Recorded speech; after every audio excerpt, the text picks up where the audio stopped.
Anyone want to let me know? Can you hear me?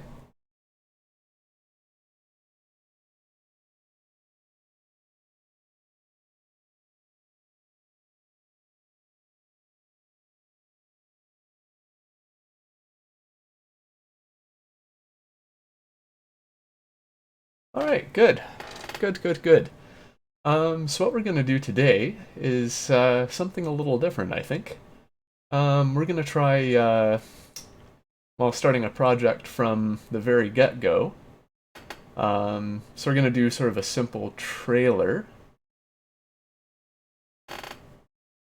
and yeah.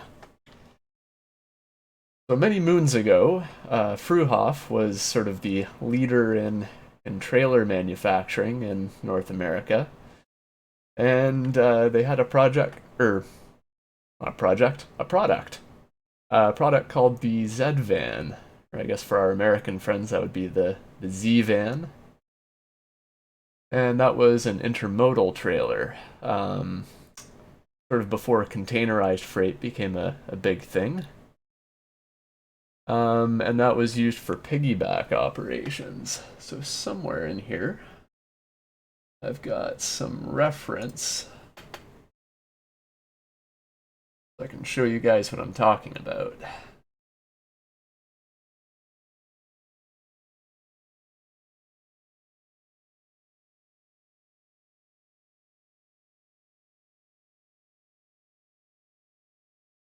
And of course, piggyback operation is still a thing, but Fruehauf in North America is largely no more, other than their Mexican spinoff, who's coincidentally working their way back into America.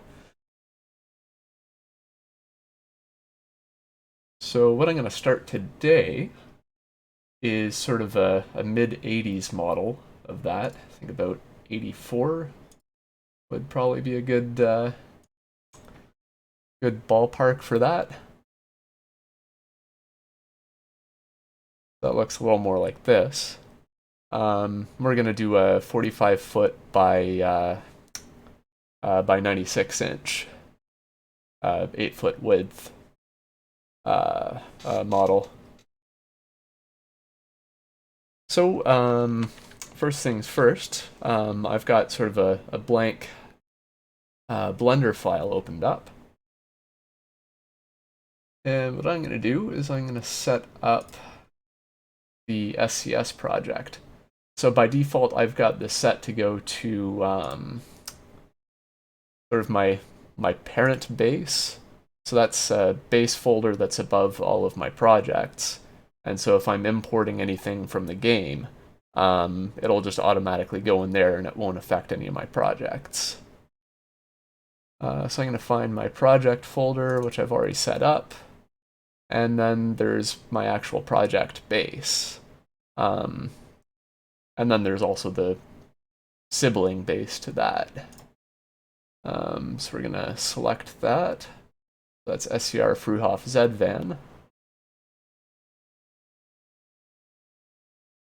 And so anything we export will land in there. I'm going to create an SCS root object. I'm going to rename that to, what am I going to rename that to? I think I'm going to set this up to be an ownable trailer. So we'll just call this chassis 45. And we'll have the tandem set to the rear by default.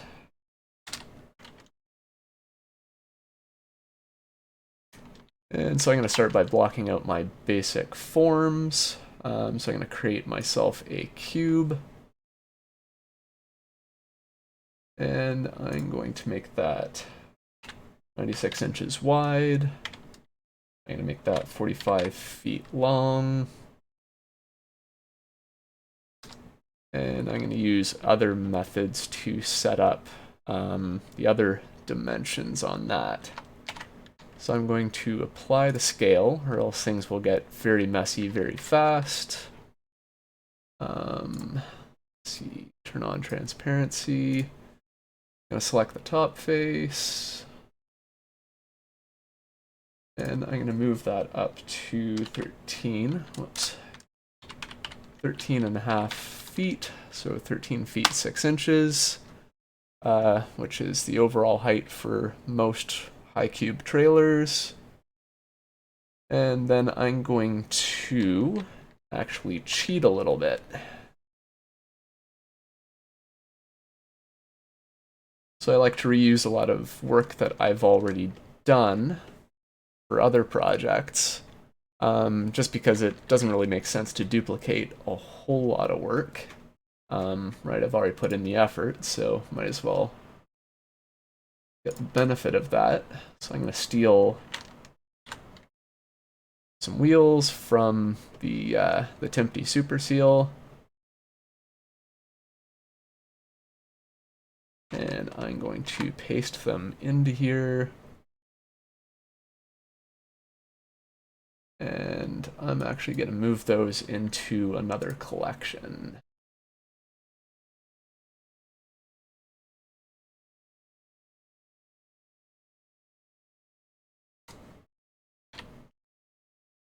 And we're going to call that wheels. So if I ever need to get those out of the way, that'll be nice and simple. And then I'm also going to grab some locators and the advanced collision object from here.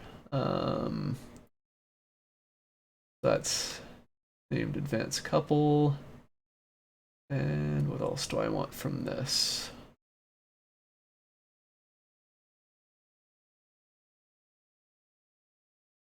I'm going to grab my wheel locators as well. See if I can find somewhere in here the hook locator. And I'm also going to grab the kingpin.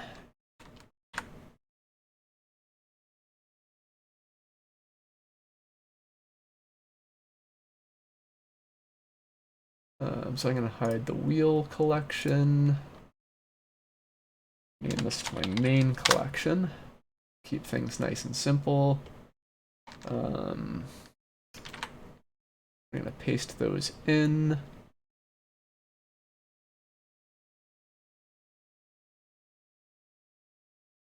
So those should line up already. They do. And I'm just going to check one more thing, which is the height of the upper coupler in global space.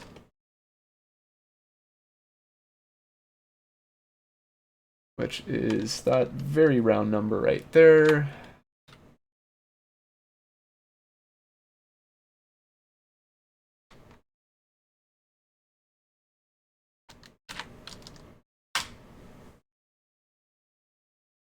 And then that's the overall dimensions of the trailer.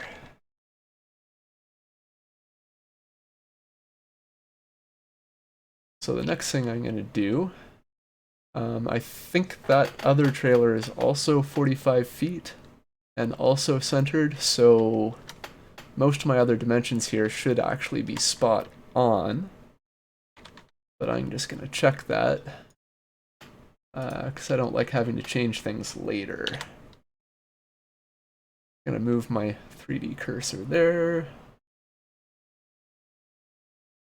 And then I'm going to move it back 36 inches, which just so happens to be the kingpin setback. Actually, pretty common kingpin setback. And seems to me that looks like it's spot on. So that's 594.36.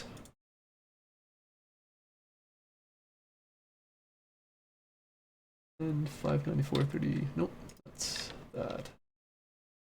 594.36. Yeah, so we're good. And the next thing I'm going to check, I'm going to go to the spec sheet I've already got open. So wherever possible, I like to use like original documents for reference. And then that way, I can get things as accurate as I can. So the number I'm looking for here is the rearmost position of the slider, because later Z-Vans, they use a sliding suspension.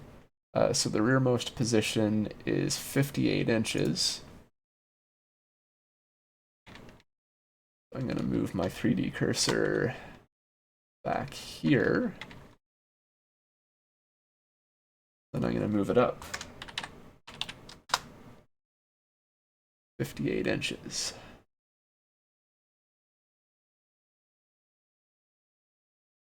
And then what I'm going to do, what am I going to do? I don't know what I'm going to do. I'm going to select these guys.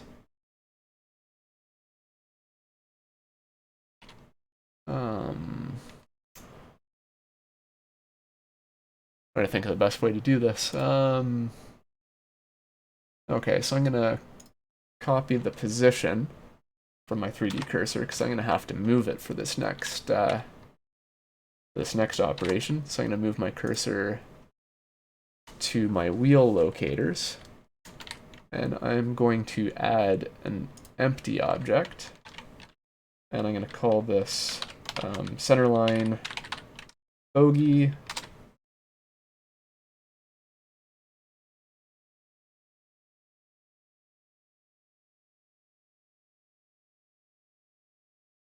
And I'm going to select these guys again, and I'm going to parent them to that.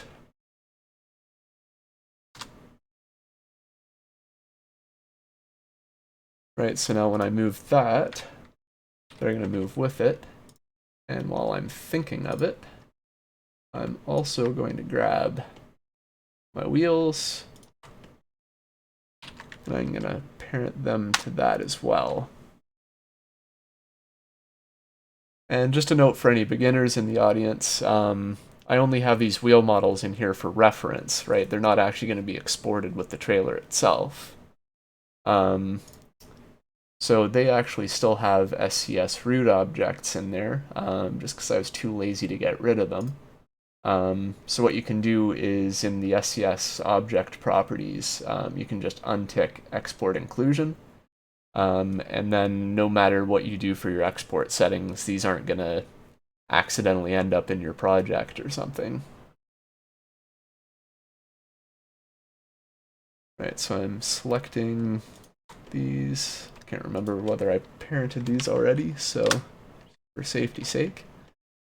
And now when I move that empty, right, the whole thing moves with it.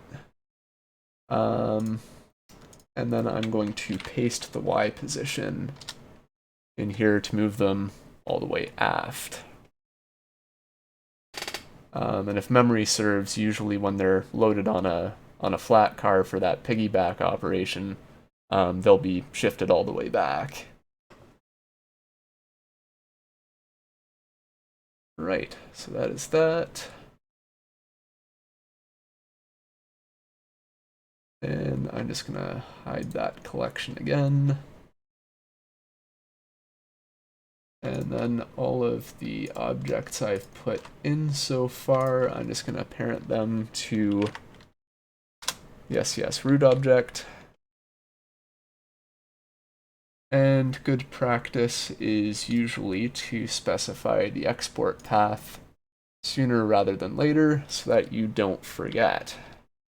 Because then it just ends up exporting into your root. You set up all your definitions thinking it's one place, it's someplace else, and then you kind of waste a whole 5-10 minutes trying to figure out why the game's crashing when you try to load it.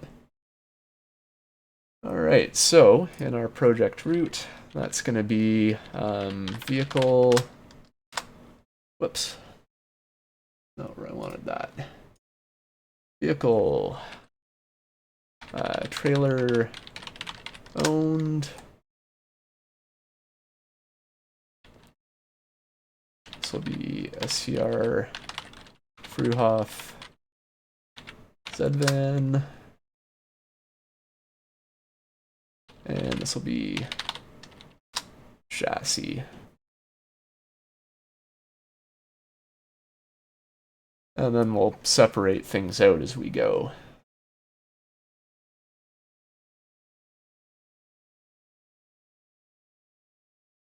Alright, so next thing that I'm going to want to do, probably to create the corner radii. So I'm going to use the bevel tool, and let's see, I'm going to have some detail in the upper rail, so I don't want this to be too coarse, so I think I'm actually going to go up to 5 faces there. And then I'm going to go into the properties here and set the width for that at, let me just double check here in my references. I think it's 10 inches.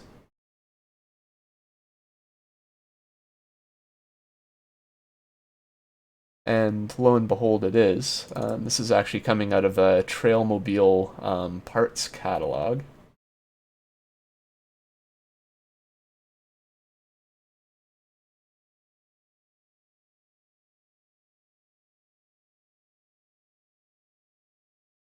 Oh, being asked why not append the wheels from the original file or link them. I could do that.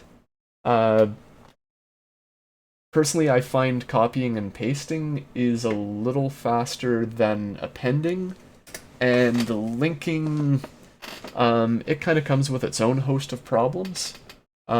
So if I link, then I end up with a copy of the object that's like immovable, and then I have to do like a linked duplicate of that, move it into place. And I really don't care if I update those wheel models that they reflect that in here. They're really just a reference. So generally, I'm just going to enter in my 10 inches here before I forget. So yeah, generally, I could get away with really just creating a few cylinders here. But for me, it's just an easier visual reference to have like a true wheel. And it makes it easier for doing like progress screenshots, stuff like that. It looks a little prettier. I don't have to go to all the trouble of loading it into the game or, you know, doing a render or something. It'll usually look pretty good just in Eevee. And then I'm being asked, are you a developer? I wish.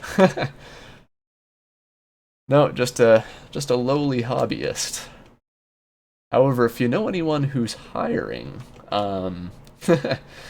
drop me a line. Right. That's my corner radii.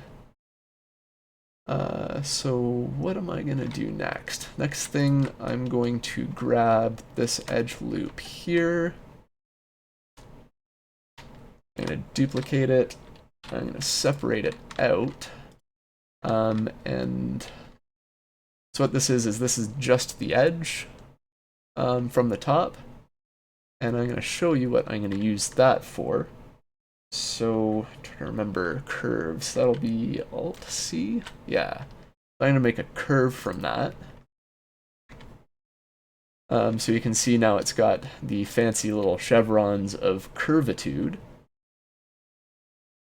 So this is now a vector object that if I were to create another curve, I could bevel that curve around the first curve, and that is exactly what I'm going to do. So somewhere here I've got my reference window.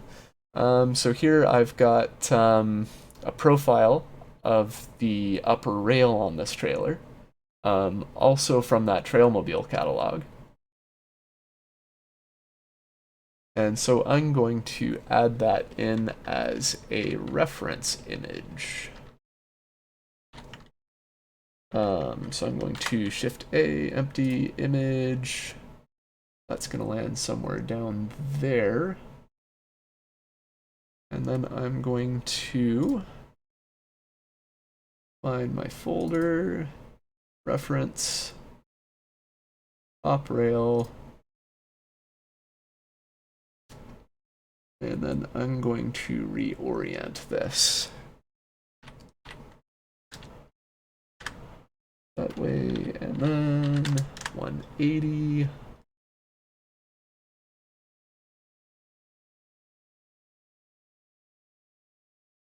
And I'm going to look at my snapping settings. Active. I'm going to move this guy up here. Pan around to the back. And then I'm going to align this as best as I can. I'm going to make this show in front.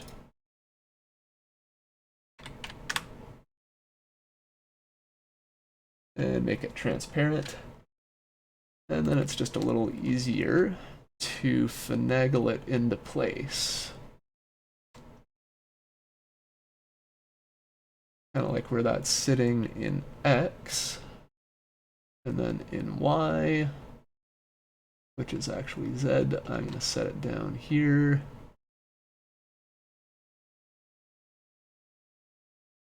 And that's not looking too bad. So I'm going to move cursor to selected. I'm going to make myself a cube.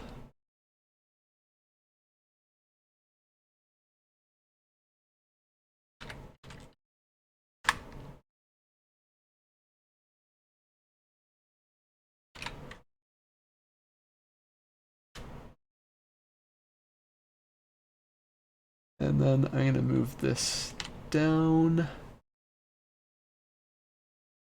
6.375 inches. Sorry, it's kind of hard to read backwards like that. Alrighty. That's the height I want. And I'm not going to bother scaling that anymore because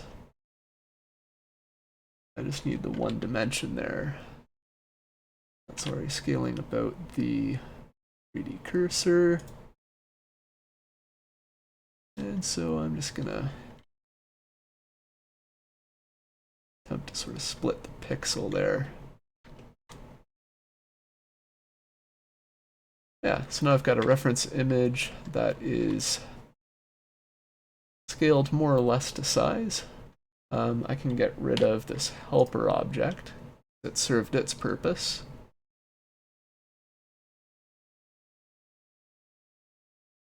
And what am I going to do? I'm going to add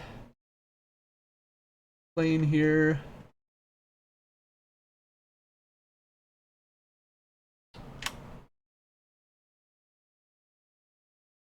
Just going to get rid of some of these other edges.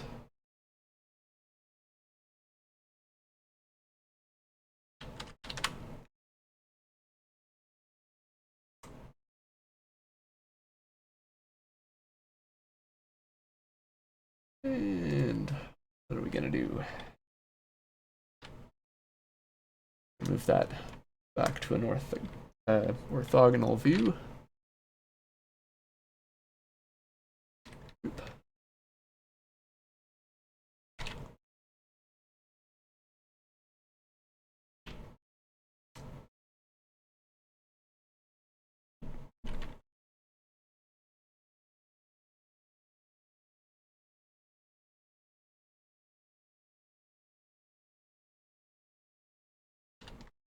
Oop. And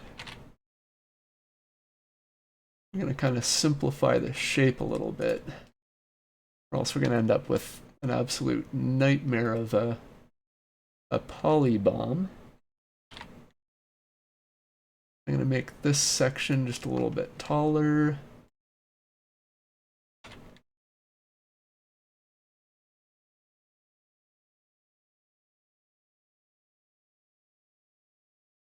I'm going to rake it just a little bit.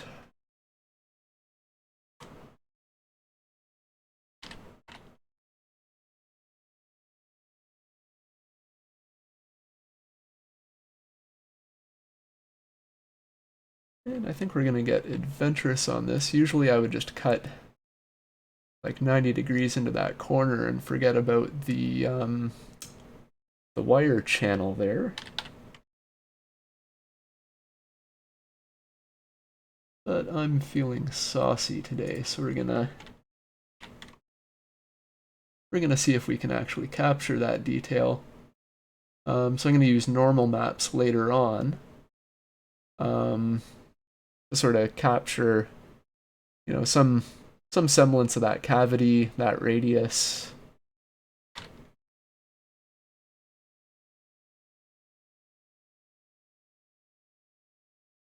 Because what's life without a little adventure, right?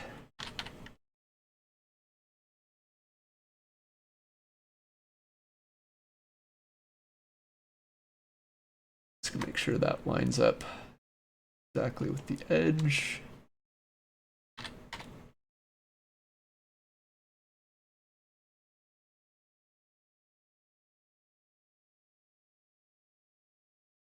And because I've got the origin right up in the corner, I can actually directly set this last vertex to be minus 6.375 inches in local space. And that puts it right where our helper object was that actually could have still been helpful for that. So, yay for that.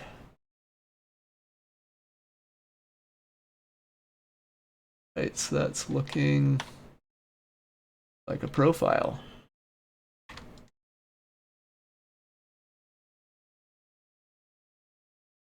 So we're going to hide that object. And we're going to rename this to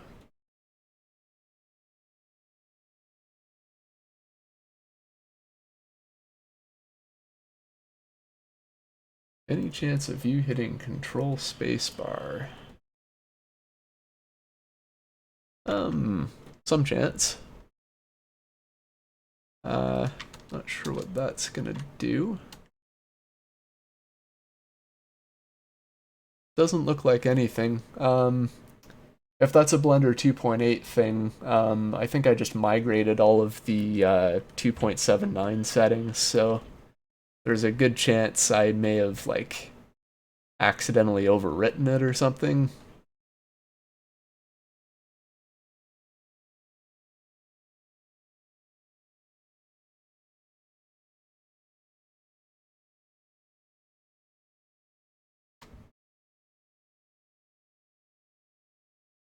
Yeah, actually not sure what that's supposed to do, because that doesn't seem to work either.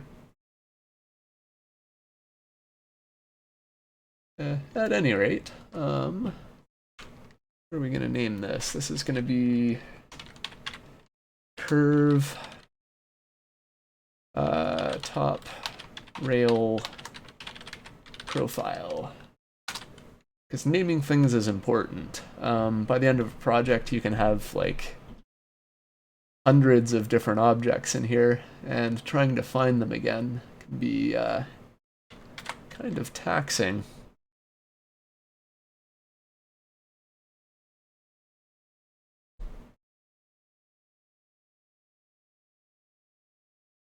And we're going to turn that into a curve. And then our other curve object, we're going to rename to curve top rail path.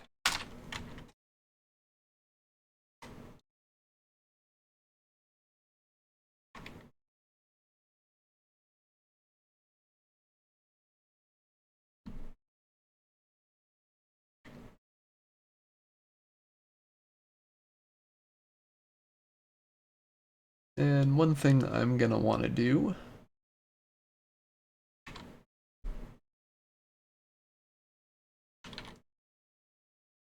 I'm going to want to rotate this RX 90 so that my Z direction is coming out of the curve. And then I'll just rotate the object itself back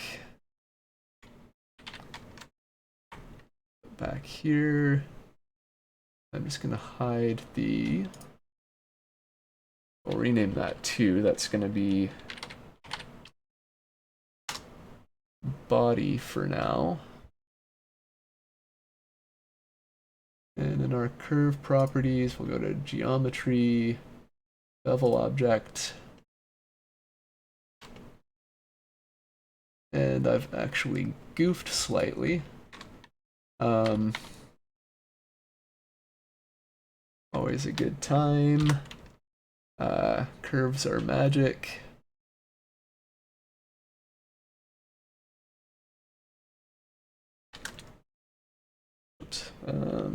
RX 180 and RX minus 180. And we'll just hide the body for now. And lo and behold, we have ourselves a top rail. So I'm going to remove the parent from that.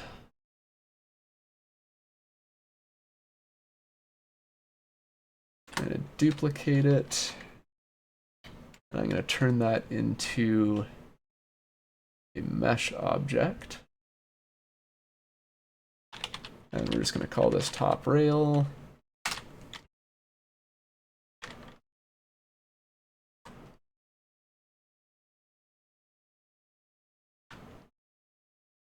And then I'm going to set a few edges in here as sharp.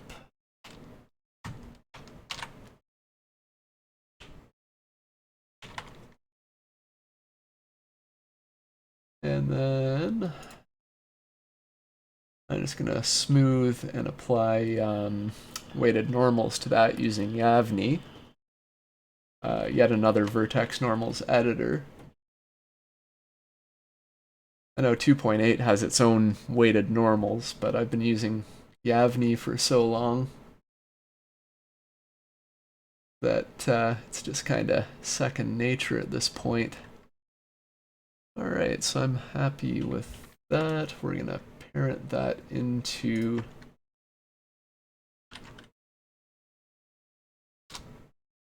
this guy.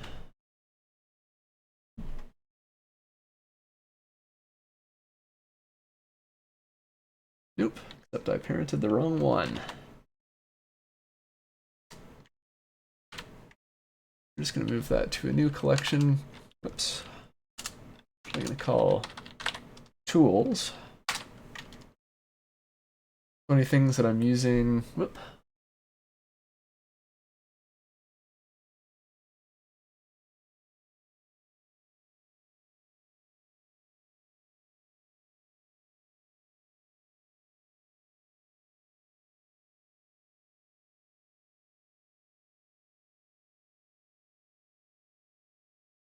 Wouldn't it be faster to keep the base outline and then extrude edges with the dimensions?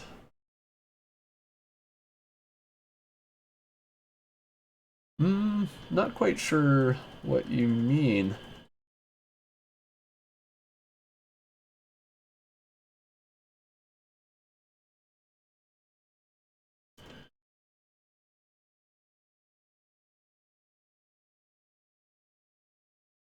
At any rate, I'm going to hide my tools layer, or collection rather. Old habits die hard. Edge offset.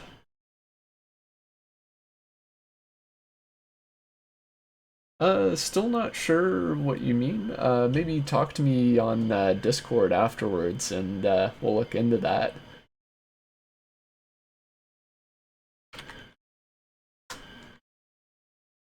I just know this is sort of the workflow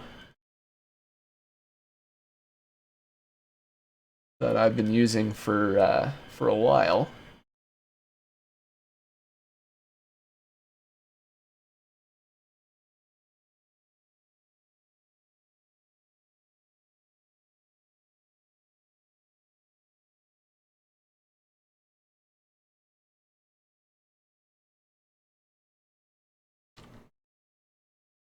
Okay, so you're talking about like insetting the face like a certain amount and extruding. Like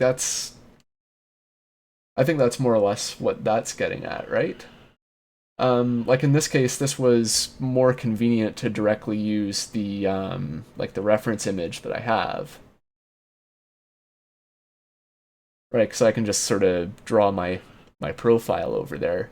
Um, that may be inefficient. That's me coming from a CAD background, right? I used to be an engineering assistant when I was in school. Um, so that's sort of coming off of like transferring drawings from 2D to 3D.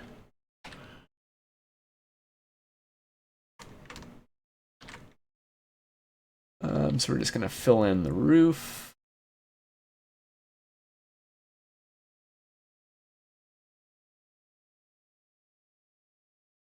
And we'll show the body again.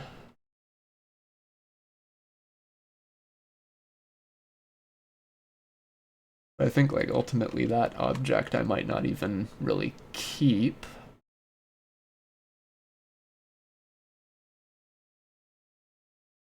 For my next trick, I think I will create the lower rail.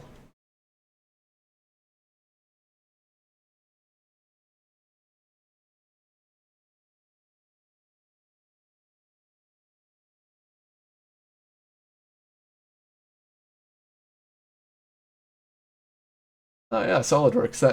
That's actually what I used to work with. Um, yeah, that was a dog's age ago.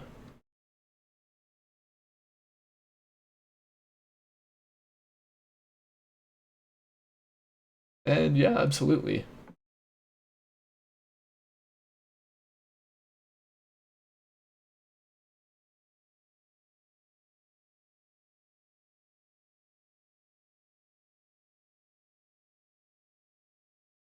All right, so I'm gonna extrude this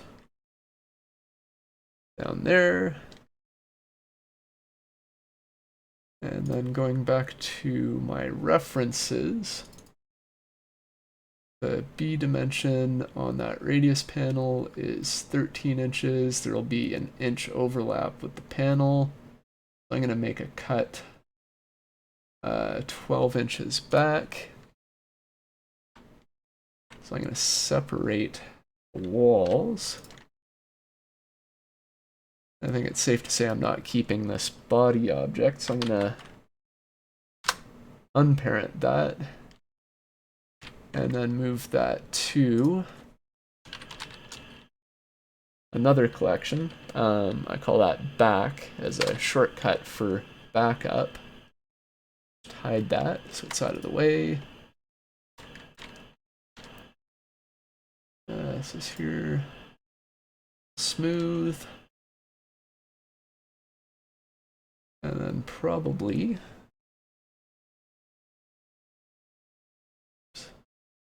best way to get around that, I'll duplicate that edge, separate the selection.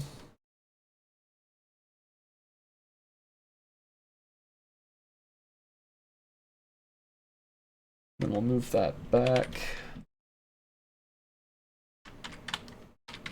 2 inches.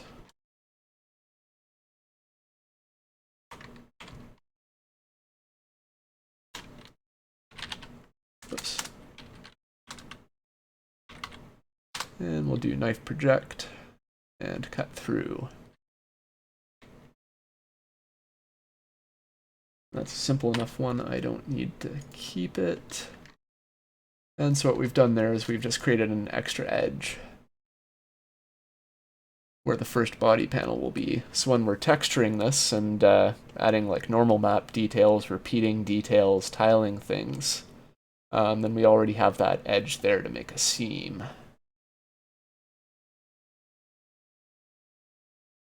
All right, so the next thing I was going to do is the bottom rail,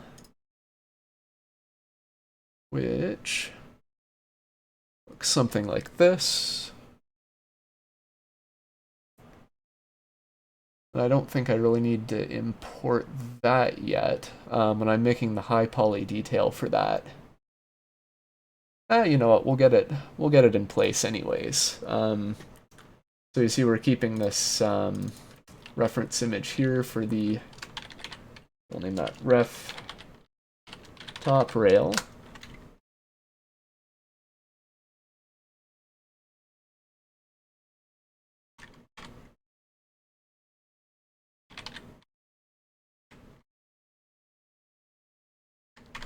And then somewhere down here.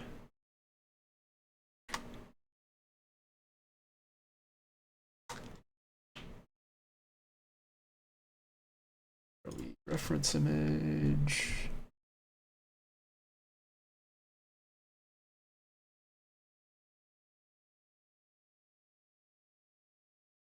Add that to favorites.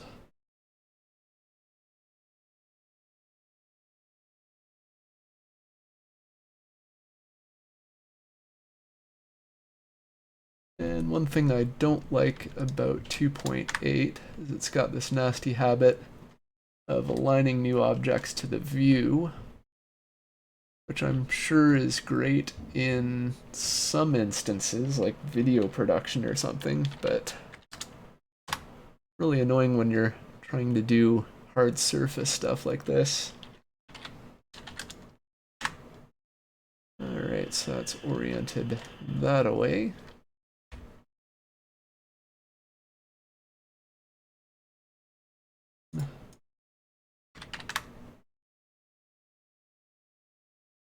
That in front.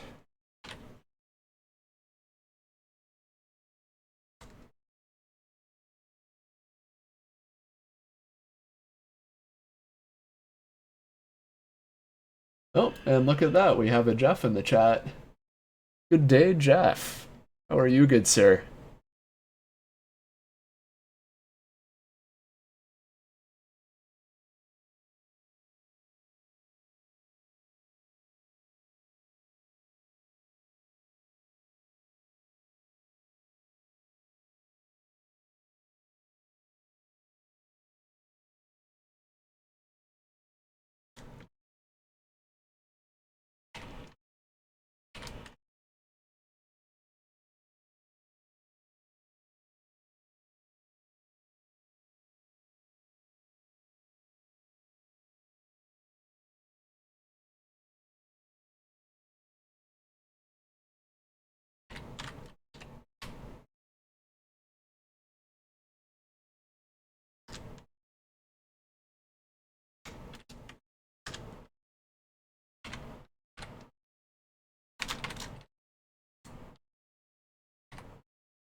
So same thing as before, just setting up a little helper object to scale my reference image.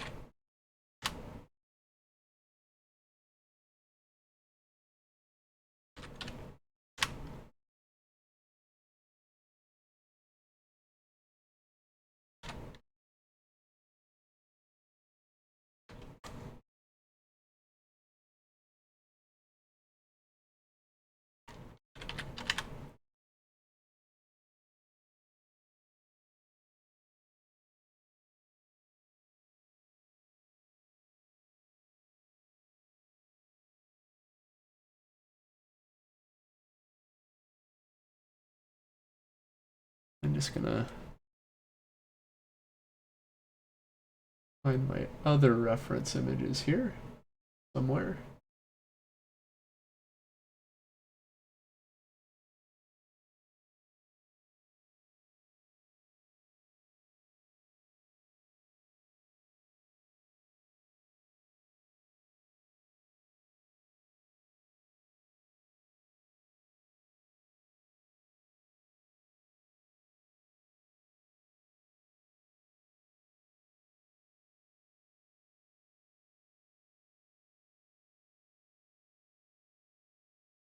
Your last days as an essential employee. Yeah, you do, what, telecom of some kind?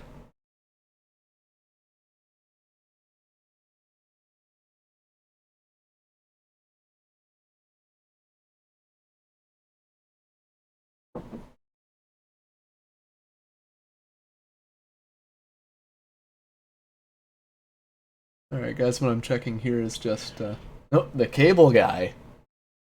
Please tell me you do like the Jim Carrey introduction when you show up at the door.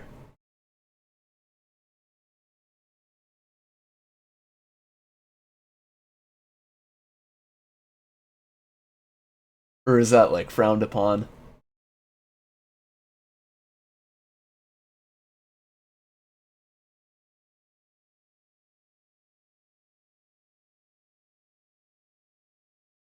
Yeah, so what I'm checking here is just how the bottom rail meets up with the upper coupler. Fruehauf's got kind of a really involved upper coupler compared to like more modern dry vans where the front sheet and radii just come like practically right down to the bottom rail.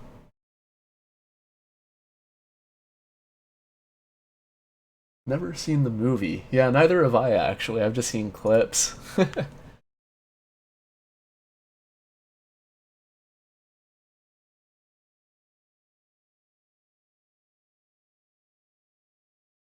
So that pretty much comes right to there.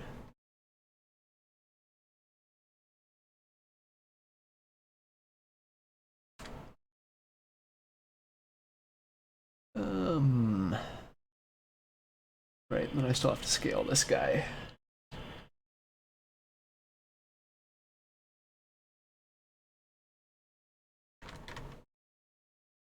And to make my life easier, quickly extrude a line off of that. See what I'm doing. And we'll scale this guy down. Something a little like that.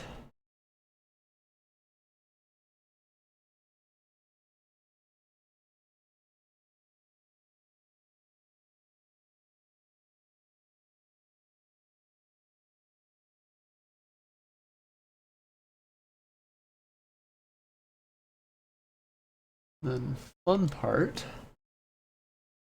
is going to be that upper coupler, because I don't have any dimensional drawings for that. I'm just going to eyeball this. That looks like it's about a ½ inch below that rib. And we have that radius on the top of the front rail there.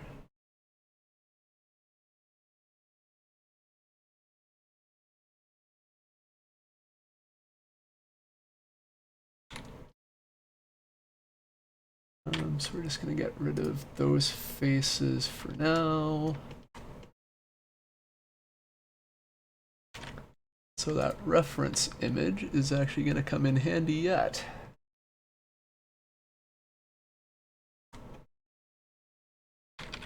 Right, so we're going to edge slide. Where'd it go?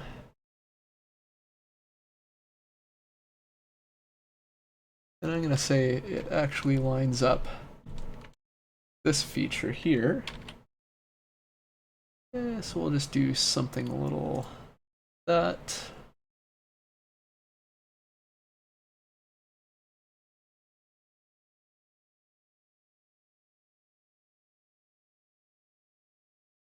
And so then that'll be the top of that feature. And we're just going to kind of block in a few important lines here where we can, where we have good references.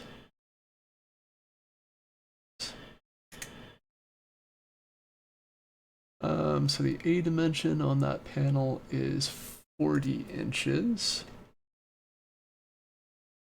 So that'll put it, trying to do math here, that'll put it about 8 inches from center line there. That's not going to work. Right. Move that 8 inches that way.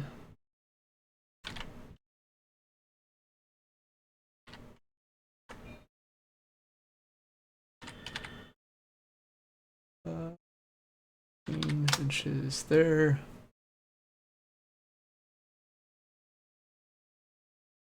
So then that'll take care of the center panel.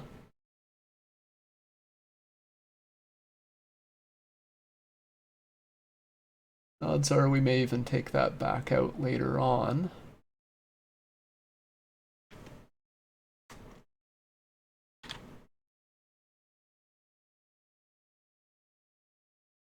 And let's see what we can do for a straight on reference of the front. Just to get the height of that, that apron. Won't be from that.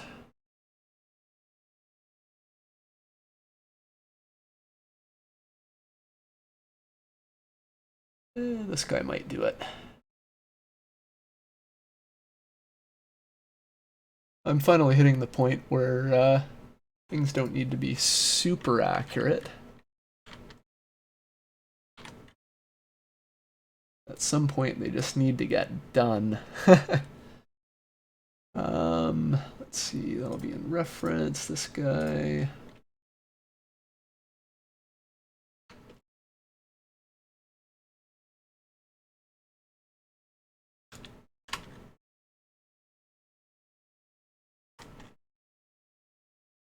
And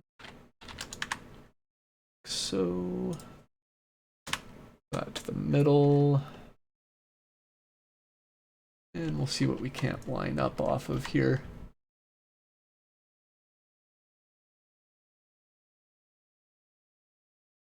Set the origin at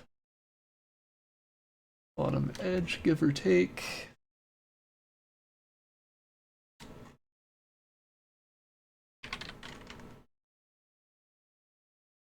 Move it up front.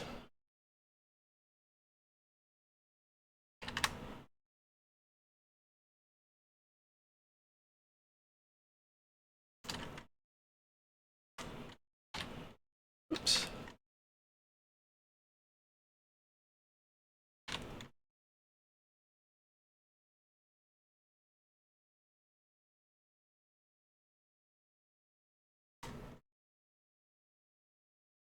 Try to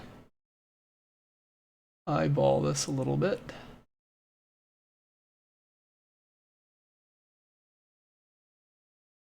Looks to be about on scale. At least enough for what we need it for. And you can see I was a little off.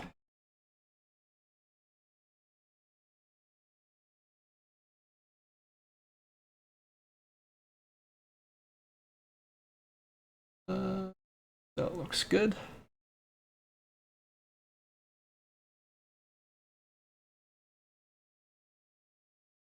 Let's see, in some of our other reference features, a little high relative to where they are in the picture, so I might just err on the side of caution and nudge this up about the same amount.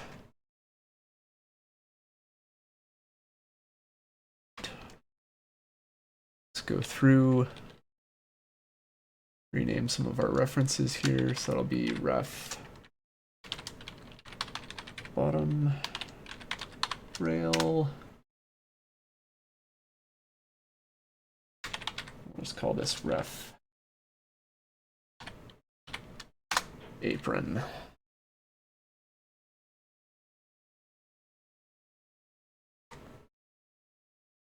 And we'll just move those to another collection. That reference. Try and keep things organized here.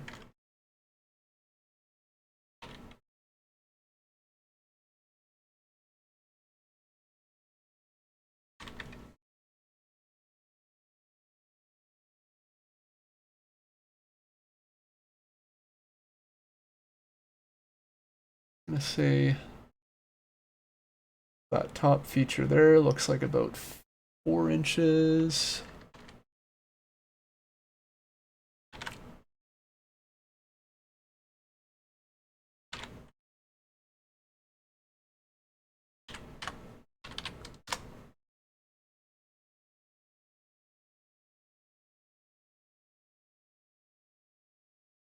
are we?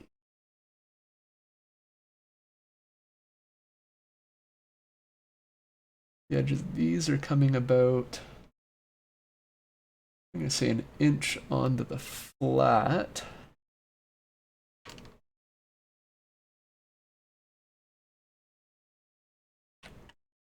Whoops.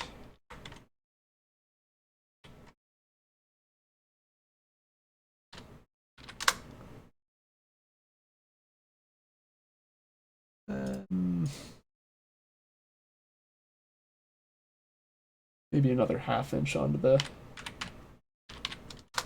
flat.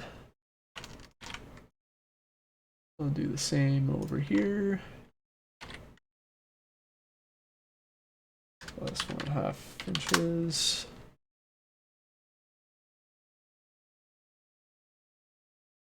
And then I think that'll be enough to inset. Because these guys here will be separate objects, I think, just to keep things a little tidier.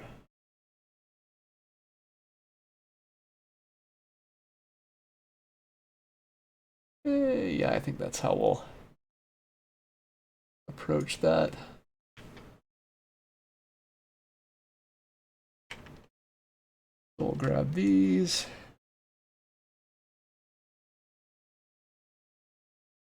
And set them. How far in do we reckon that is? I'm going to call that 2 inches.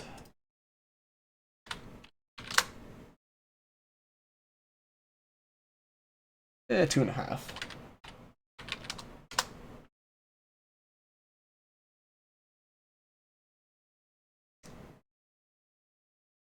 Yeah, the mirror modifier probably would be a thought at this point.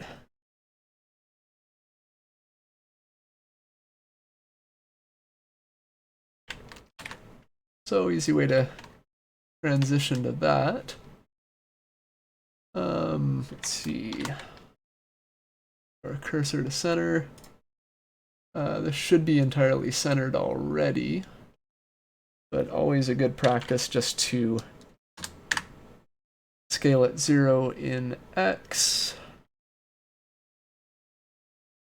Go for a face selection. We'll get rid of those guys.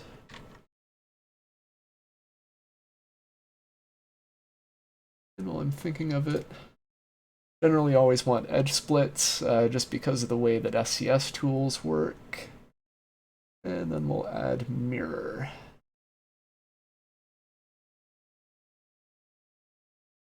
And we'll mirror that around this object. Later on, I may need to change that when it becomes the body object.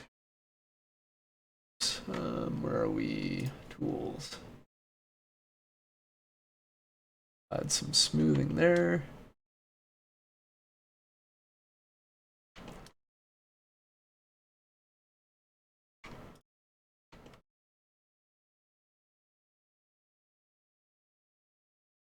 And I think I'm going to actually add a little bit of taper to this.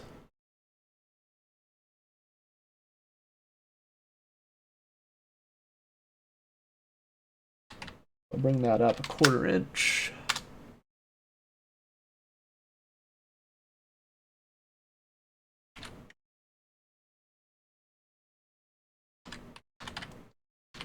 This over 1/4 inch.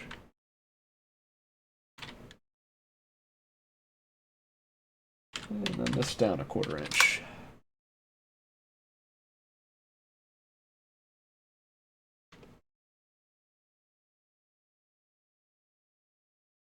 And just trying to think out how the contours go on this.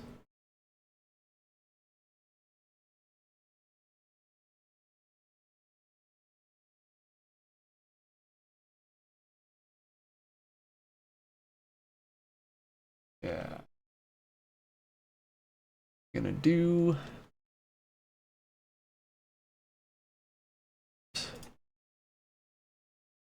gonna bevel these surfaces, these edges rather.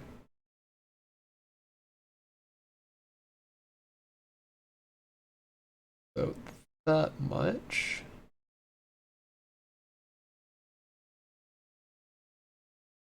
Maybe a little less.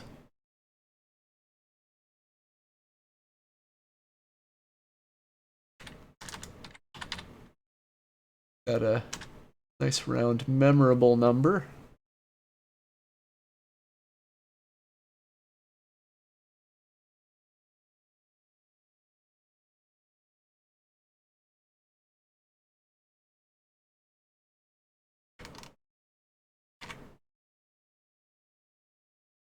And then we'll bevel this guy a little differently.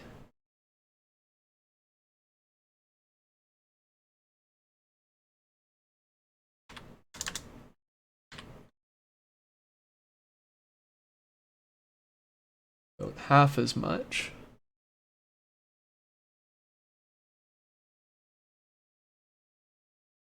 And we'll just do a little tidy up in here. Maybe not that way.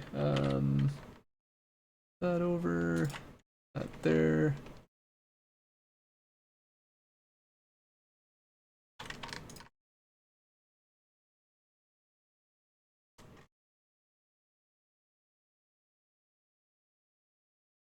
What did I do there?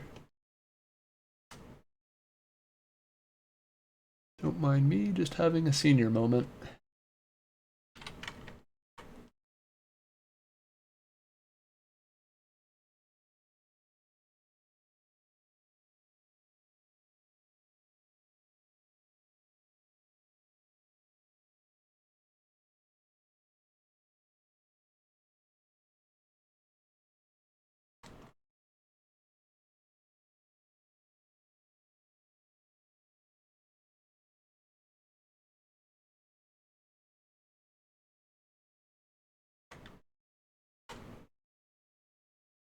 What did I do here?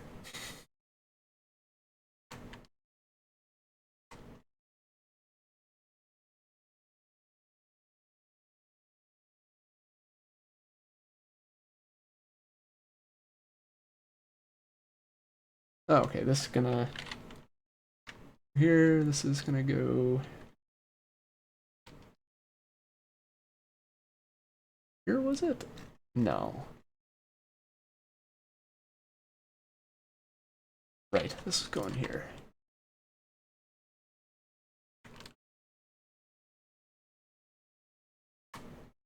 There, glad we sorted that out.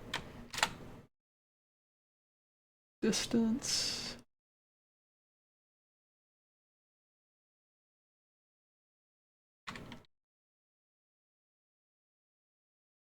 And then we're going to want to add some sharps in here at corners. Might get away with leaving that smoothed.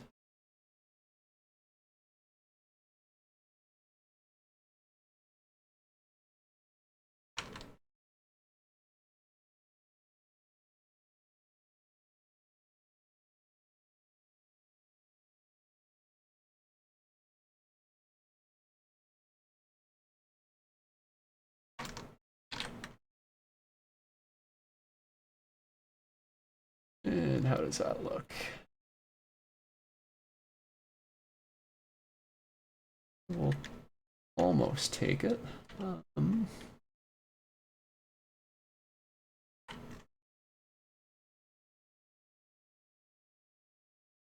We'll reduce the influence on these faces, I think. Actually, maybe just try the corners here.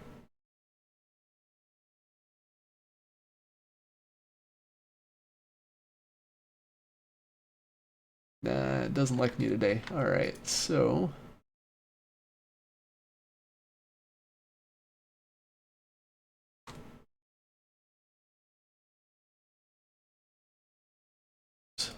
we'll just make these guys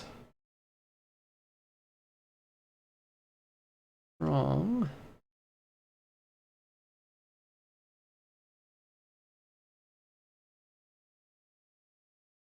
Oh, I know what I've done here.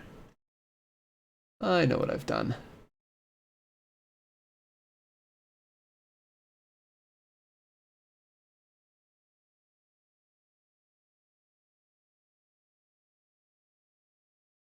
How do I want to fix that?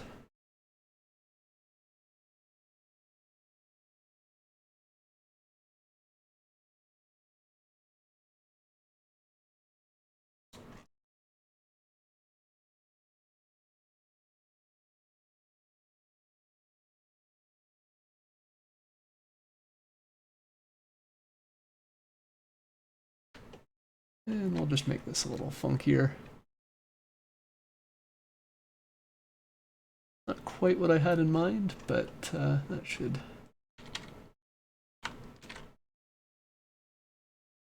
almost tidy it up. Maybe.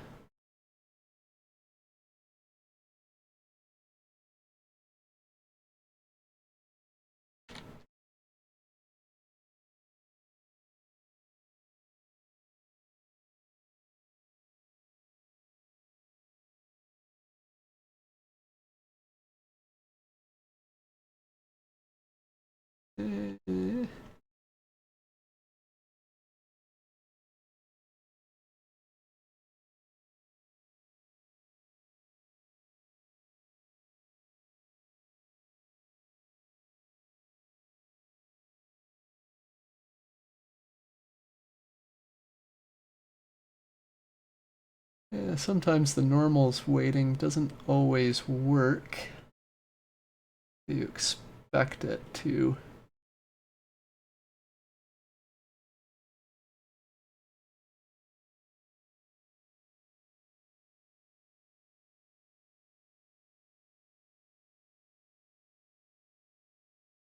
We're just going to approach this another way.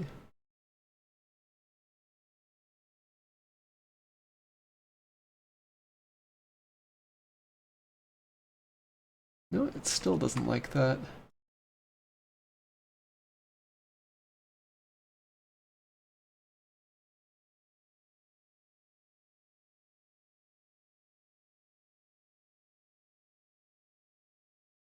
Odd.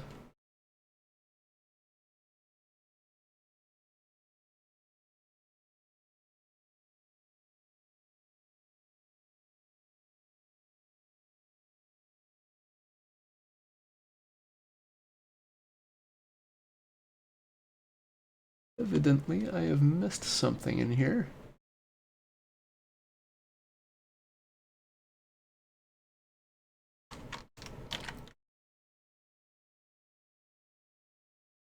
Oh, I think that's just about got it. So there's something I want to reverse.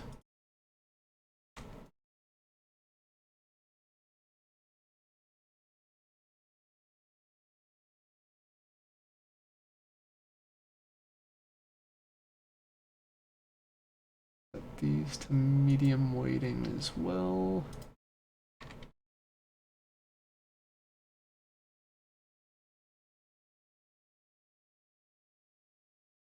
Yeah, so what I was going after there is trying to keep medium weighting on all of the faces there, so then it ends up with just a little bit of a rounded look to it. Because this is all like stamped steel usually. So it's always going to have a little bit of a bow to it.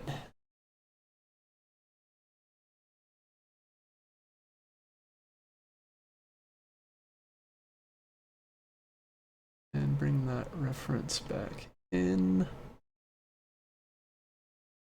A moment, I guess.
Shrink that in a little bit.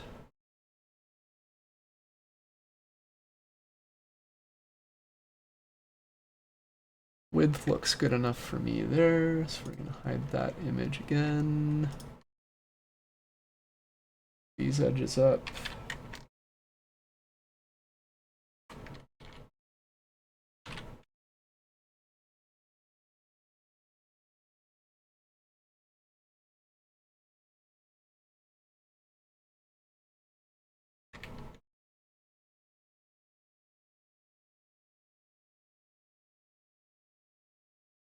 Move that away.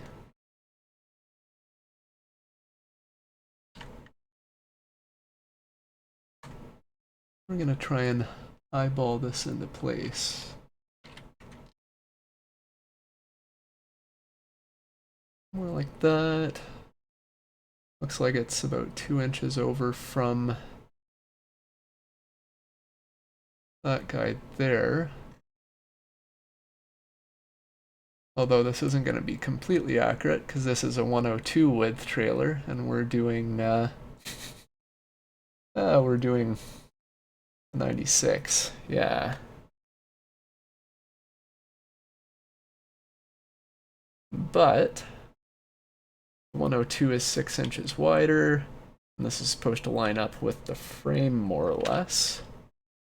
I'll just move this back 3 inches, right? Half of 6. And that doesn't look completely terrible.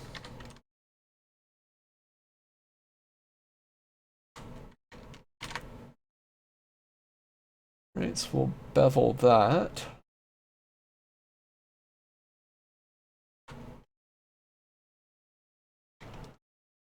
Actually, who am I kidding? No, we won't. That doesn't quite fit in yet, does it? Because some turkey decided he was going to taper that. So it's a lot easier to fit a squared object in and bevel it after. And then the edges will all line up. Oops. And slipped.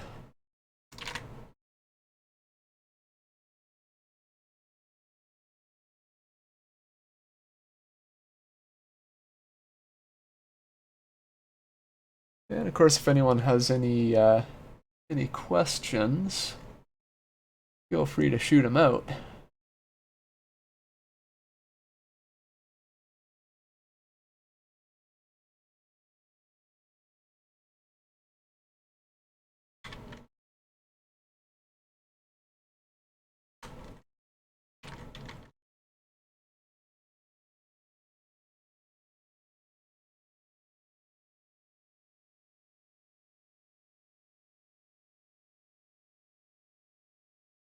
Okay, so that's the front wall pretty much taken care of.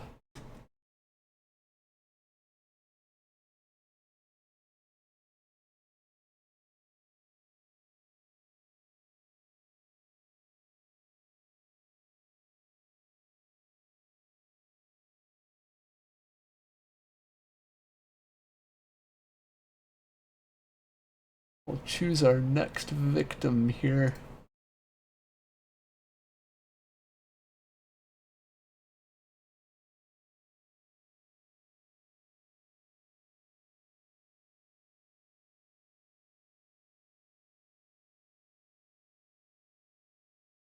Eh.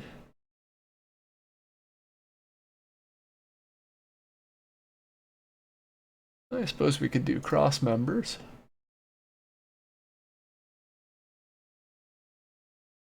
And the bottom of the upper coupler, that's usually a thought.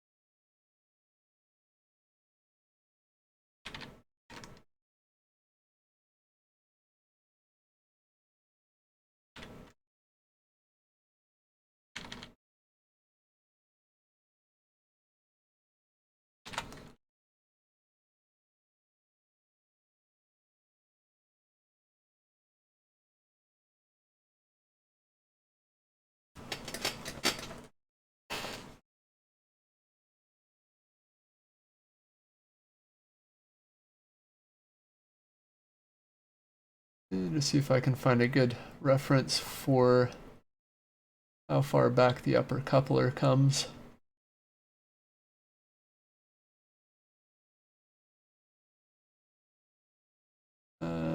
So that's underneath. Can't see the side.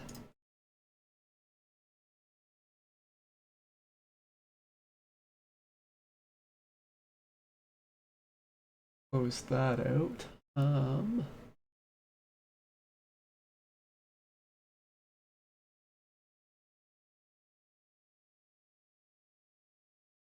Sorry guys, just looking at a folder here on my other screen.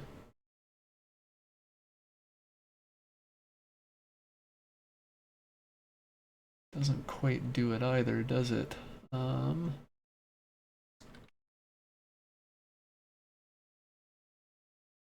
The trouble is a lot of these reference photos off of auction lots, they're all lined up, so they don't get a lot of good side shots. The nerve of them, right?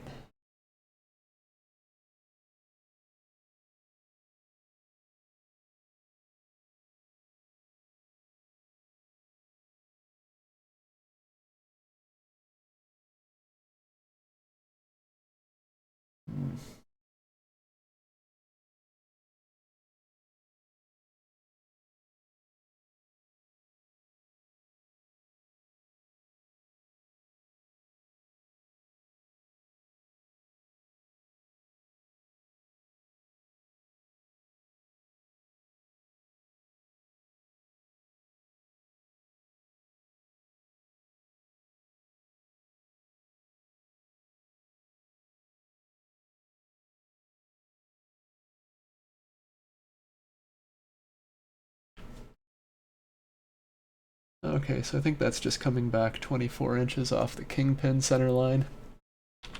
I know all that just to find it's 2 feet, eh?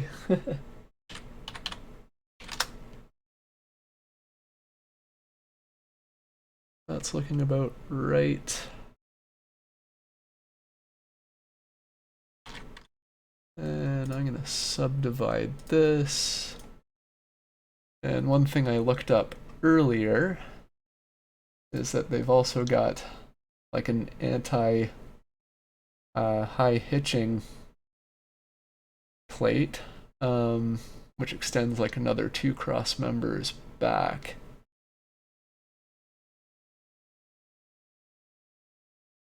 So guys, just looking at this to make sure it makes sense here. Like to my eye, that looks a little long.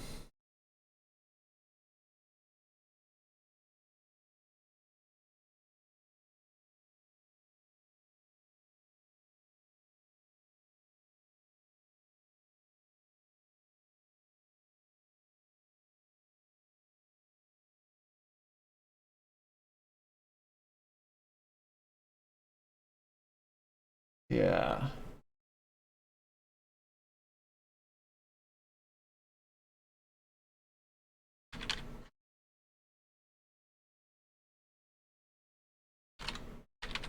We'll just move that. That's looking about right. So I'm going to set this point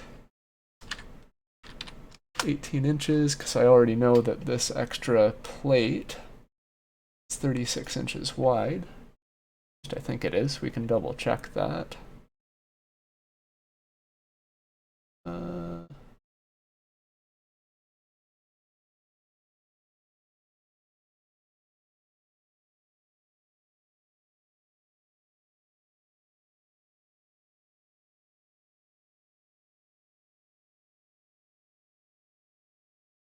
Yep, 36 inches wide and 2 cross members deep.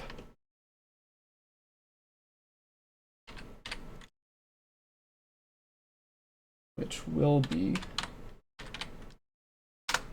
24 inches.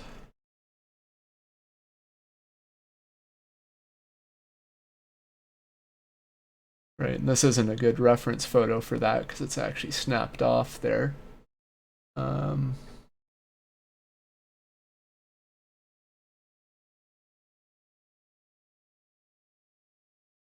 It still doesn't quite look about right, does it? If we bump that back another 6 inches.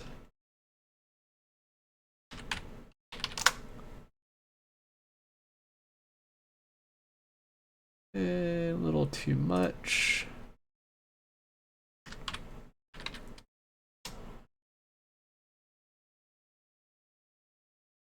Yeah, I think we'll take it.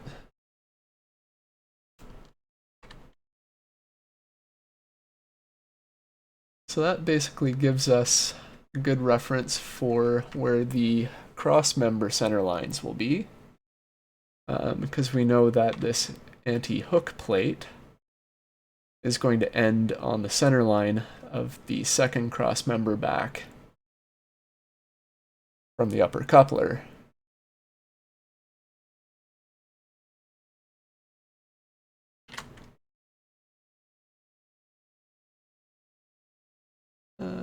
I'm just going to move my 3D cursor into the middle and then up another foot.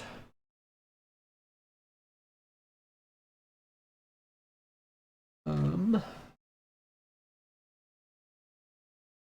back to my specs here. That plate is how thick? 1/4 inch. I'm going to move that up 2 1/4 inches. And that should give us about the center of our 4-inch cross member.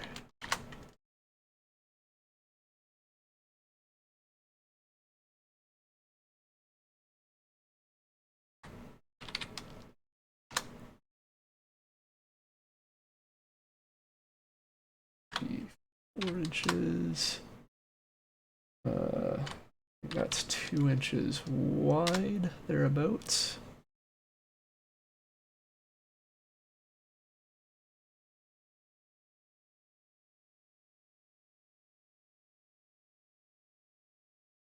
Do they say much about the cross members in here?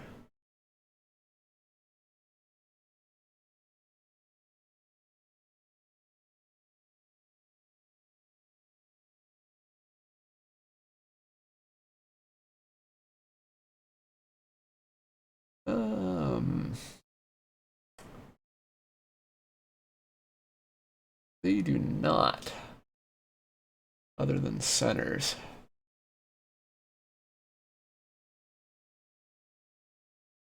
So we'll just leave that as boxes for now, because it's easy enough to just use linked duplicates and make the profiles of these later. I'm going to add an array modifier.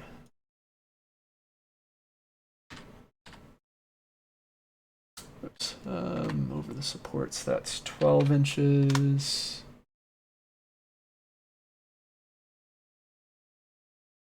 And you know what I didn't do? Didn't apply my scale. There we go.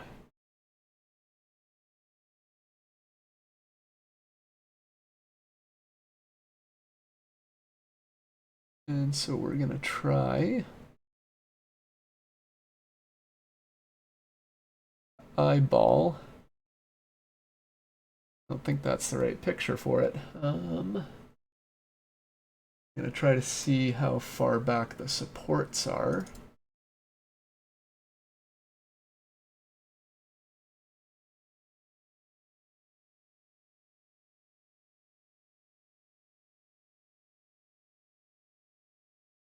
I think this isn't actually the best reference image, because those are on tighter than 12-inch centers. Close these out. Find a different reference trailer here.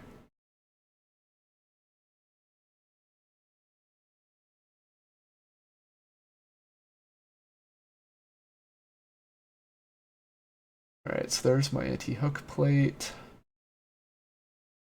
1 foot, 2 foot. So 3 foot puts me in supports.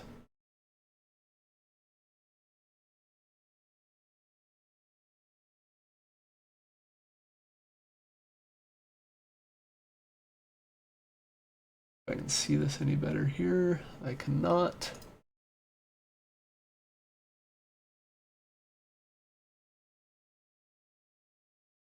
I think the fourth one puts us just about over the legs anyways.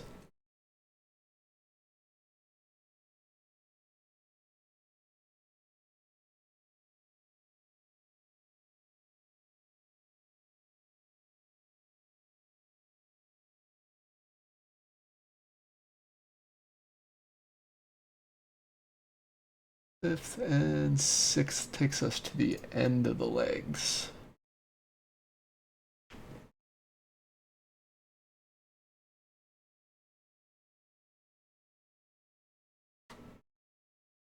We're going to call that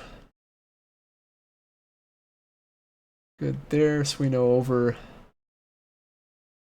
those guys there, that's where the legs are going to be. Till I decide they're not. That does look a little too close. I'm going to say they're at least one more back.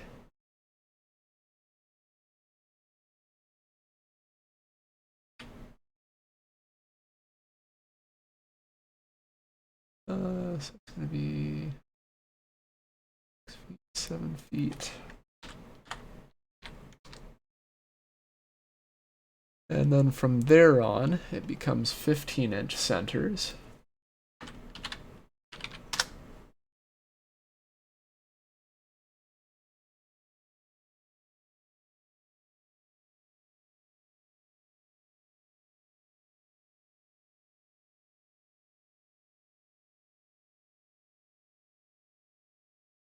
And we'll come back to those later.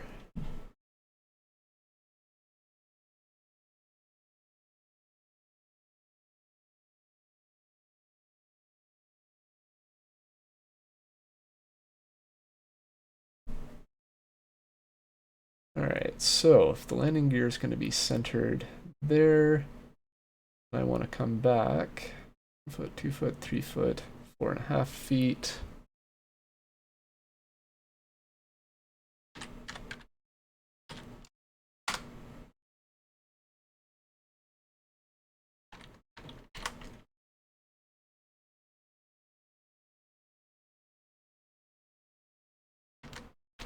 And we'll call that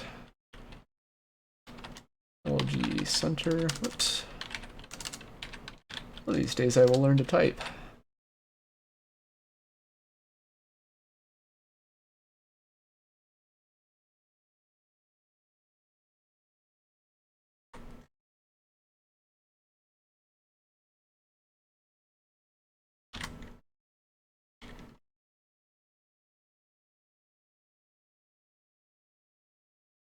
And I think our next victim will do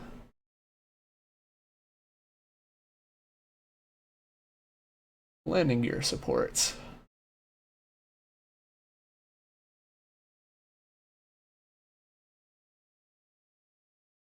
Yeah, seems like a plan.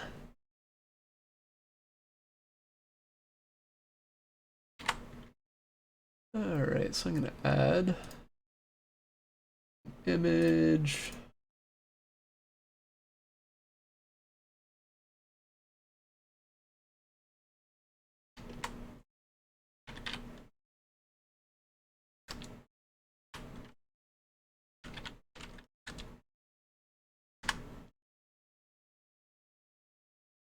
And fortunately, this is fairly symmetrical,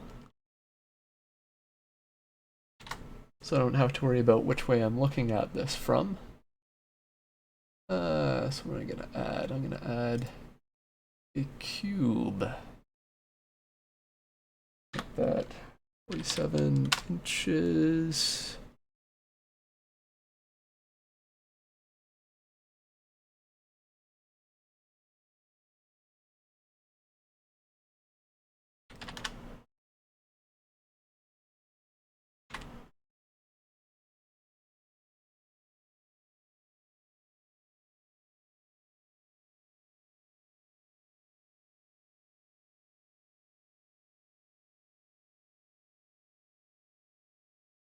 And we're just going to dial this in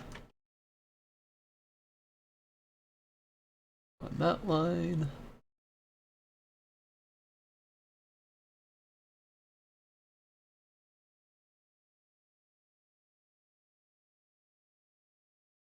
And we'll try to center that a little better.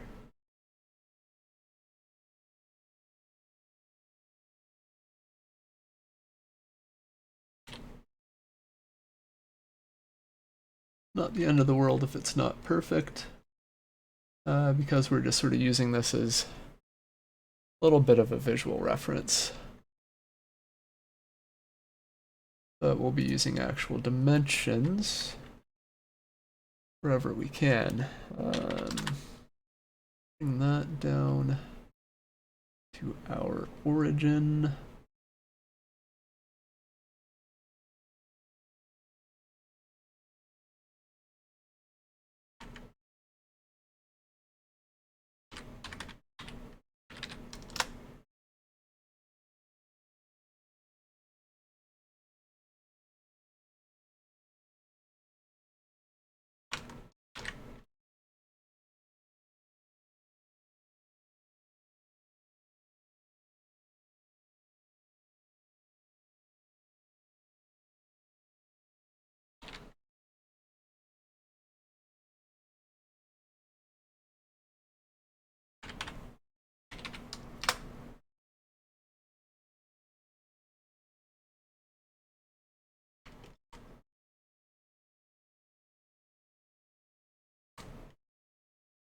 I can already see why that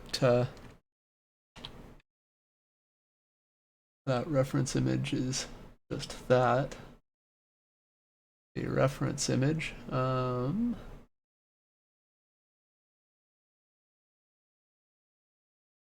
looks all right there. That's not really a critical dimension.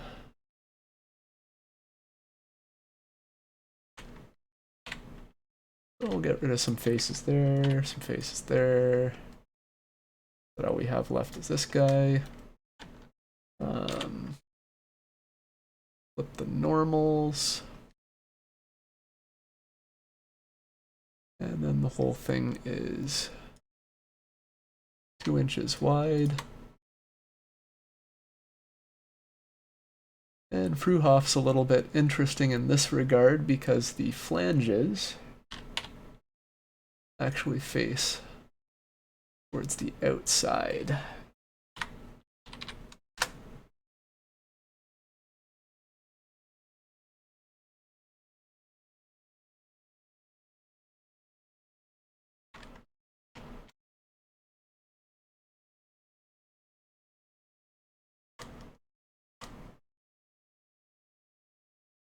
Alright, and so if that is 2 inches, then that radius is maybe what, 1/2 inch? Give that a shot.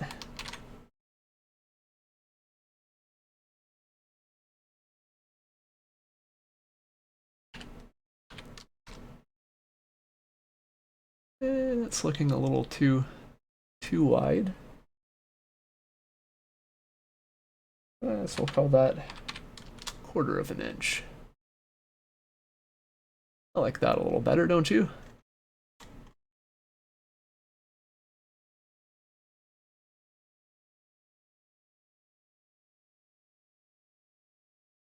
Don't say how thick that is.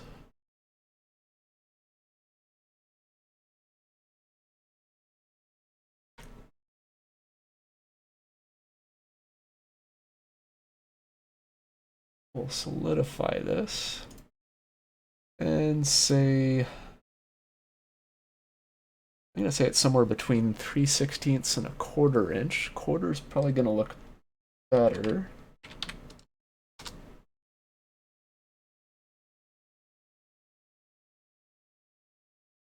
Because thin features generally lead to a lot of anti-aliasing artifacts in the game.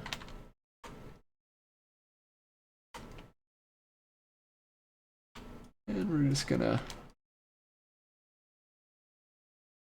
get all of our sharp edges selected.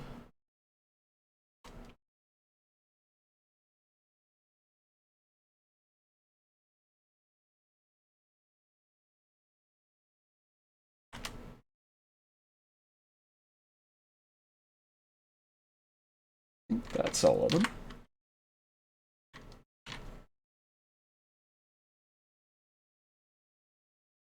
Apply some weighted shading.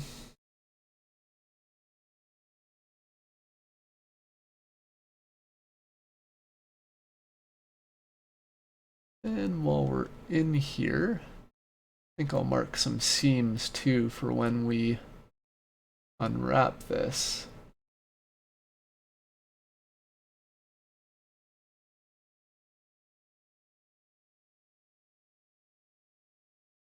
True, that's always an option.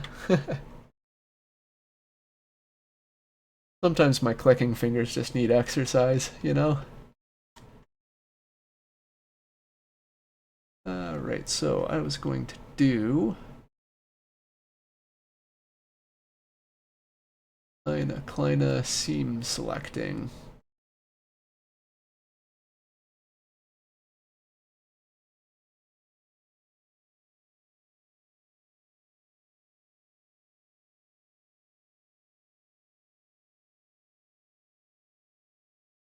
So one thing I tend to do is I'll actually leave the edges of a thin feature like this sort of attached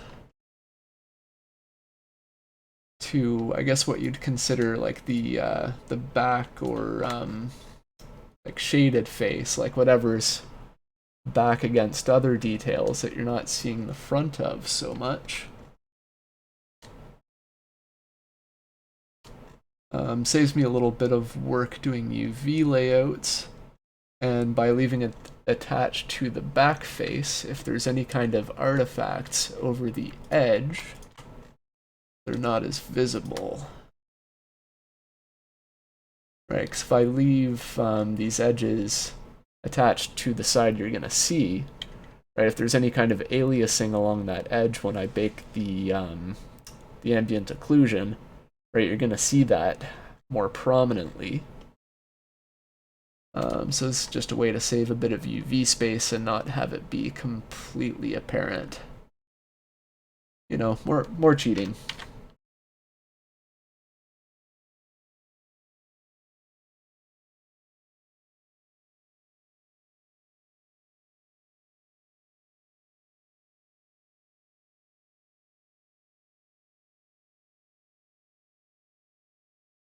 And as I think things through here, that window is going to be on the reverse side of the leg, so we're not really going to see that.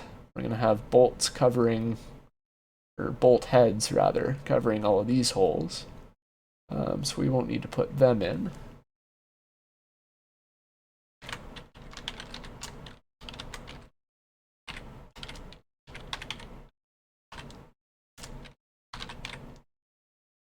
Rename this, move that over to reference.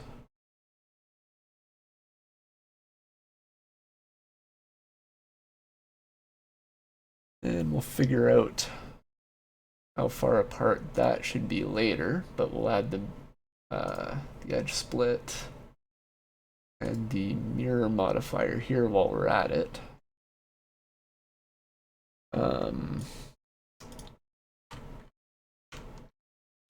Ditto for that.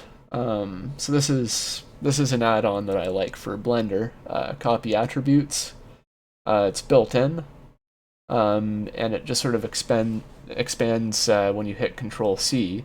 You still have the option to copy objects, but you can also transfer, you know, the location, rotation, more importantly, modifiers from the active object to all the other selected objects. So we'll do that, and now this guy here has the same modifiers applied, and we'll just set the pivot to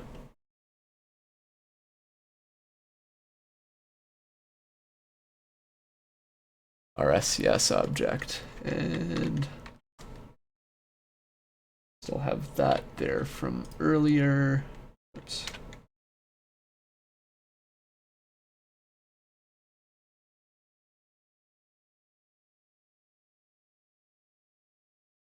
Yeah, so probably not a bad time to cut in the tail board, tail frame, what have you.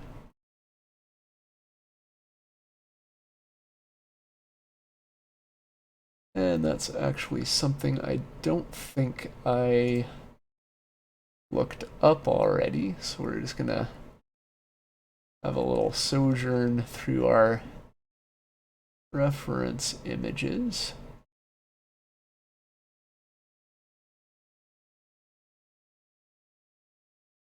It's not very good, is it?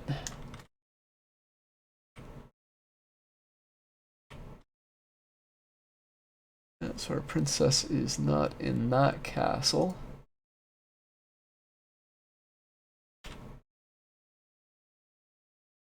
Da, da, da.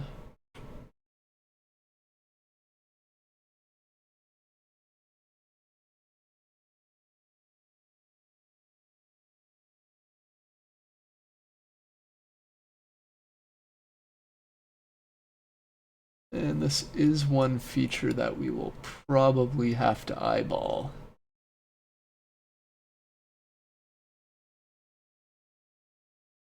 I'm going to say at the edge protector that is probably 4 inches deep.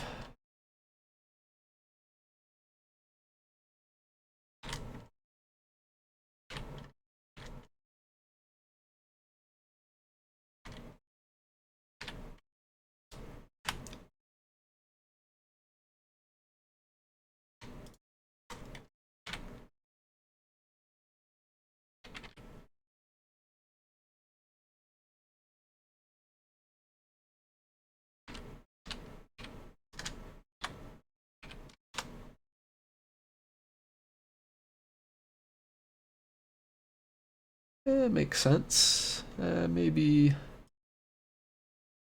closer to 5. We'll try it at 4. What's the worst that could happen?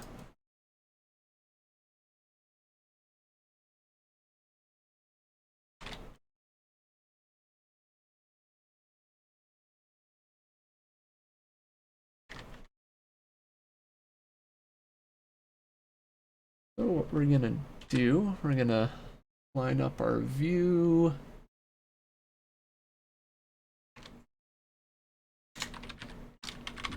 Gonna do knife project there. That's cutting through.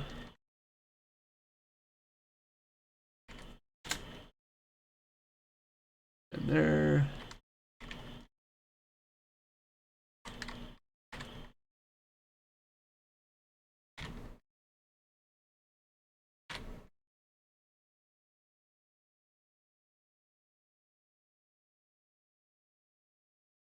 Have that.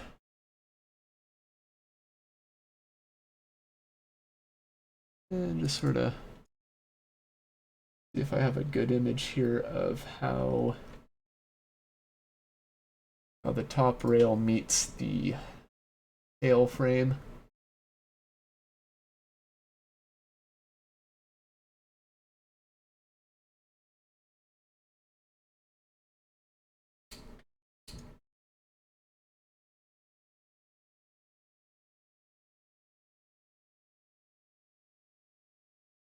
Which is not always the easiest thing to see.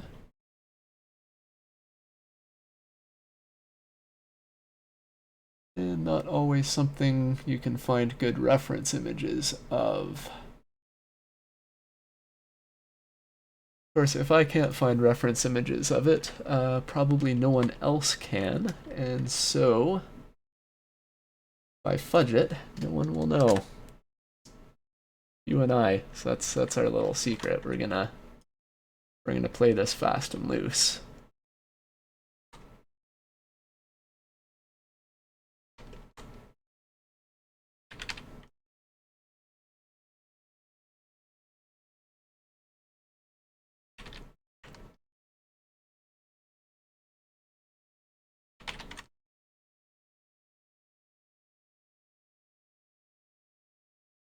Okay, it's not working there.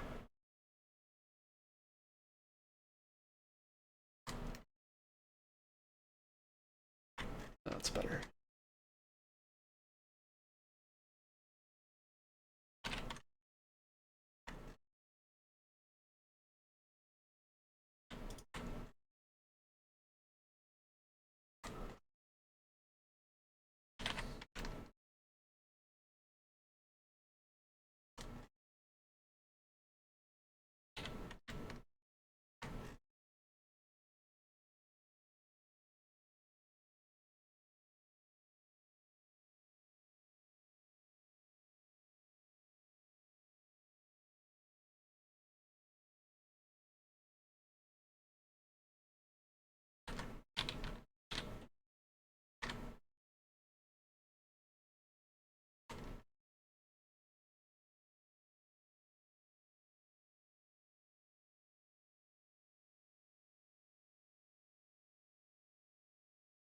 And that's going to have to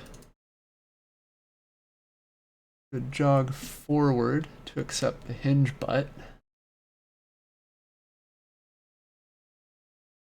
Let's see. Save off.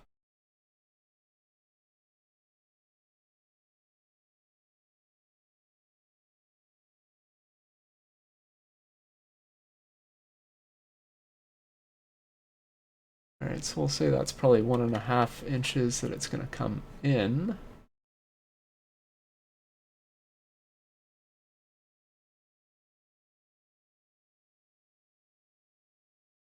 At least where the hinge butt gets welded on.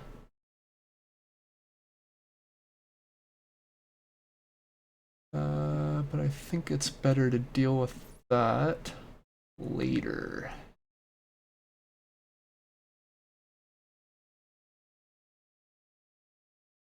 Yeah. Yeah, that's how I'm going to tackle that. Alright, so I'm going to get rid of that face for now, just so it's not in the way.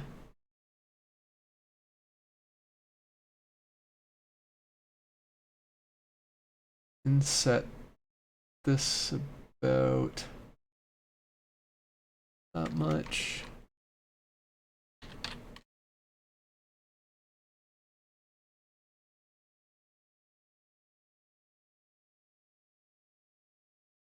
So I was moving that 1.5 inches. So if I move this in 2 inches,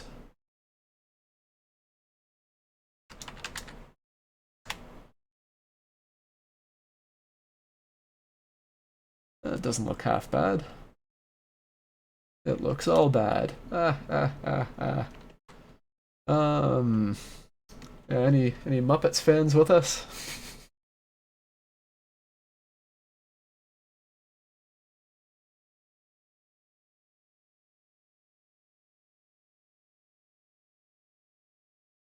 I've been compared to a Muppet once or twice.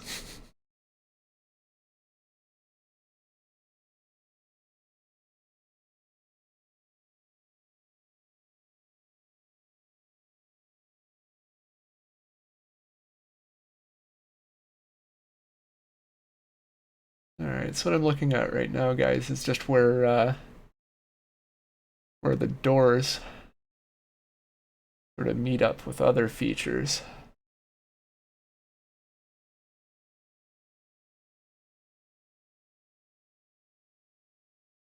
So I'll be insetting this face once again.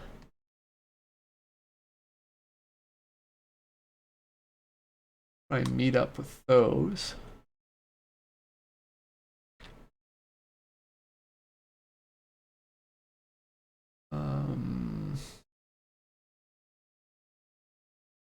That's going to come in somewhere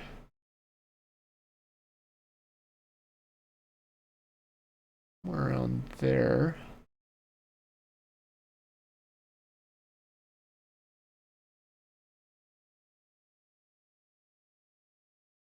Like that, about 3/4 inches. Yeah. And then we'll move this edge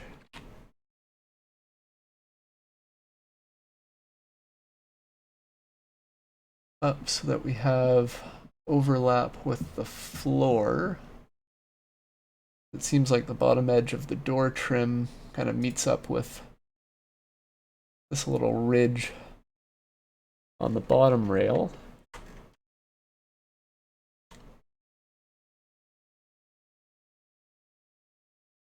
And then ditto, I think, up here.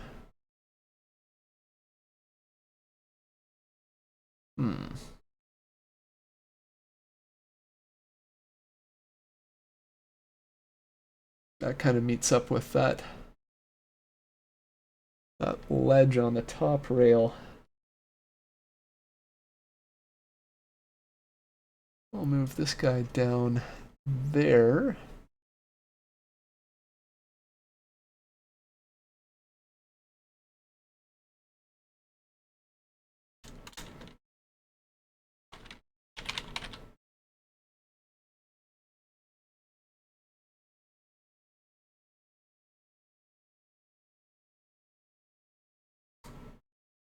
Hot damn, I'll take it.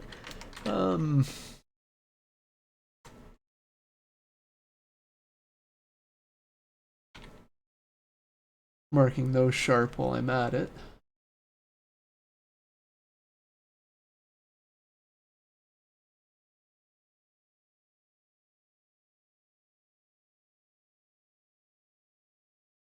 And for my next trick, what am I gonna do?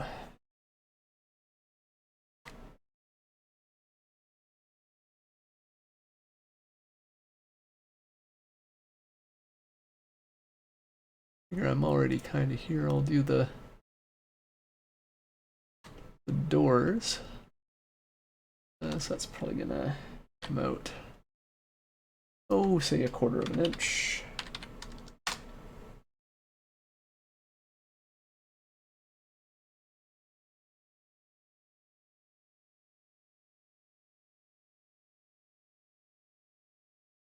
Thereabouts, yeah. And then we'll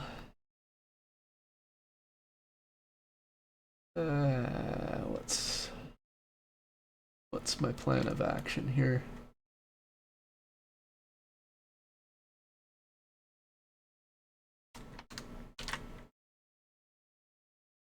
And we'll subdivide these. And which side does the door overlap from? Curbside.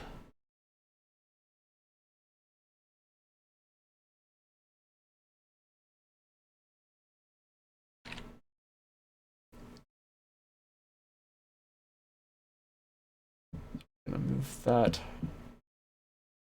You know what? I don't think we're gonna move that yet.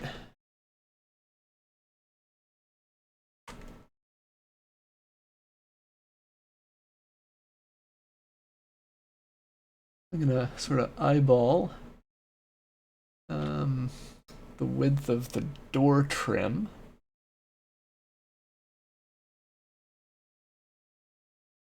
Just for the sake of expediency here.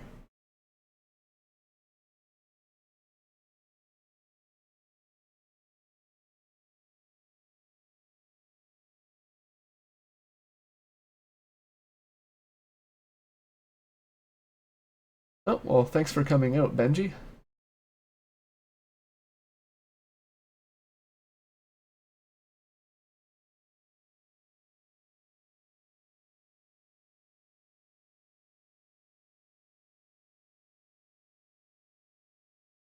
Yeah, if you're still with us, whereabouts are you located?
I guess he's gone.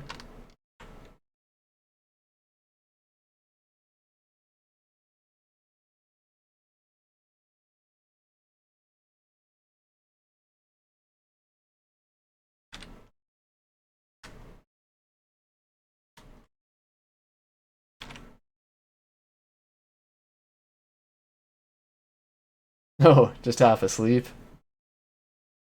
Yeah, what time is it where you are?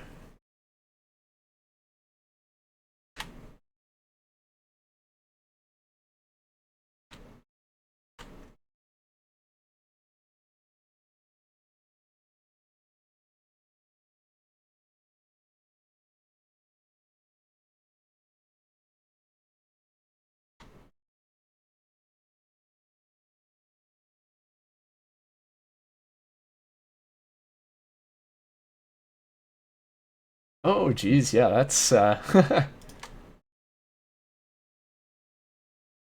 think if I was getting up that early, I'd probably need more than my usual 3 cups of coffee just to get my eyelids open.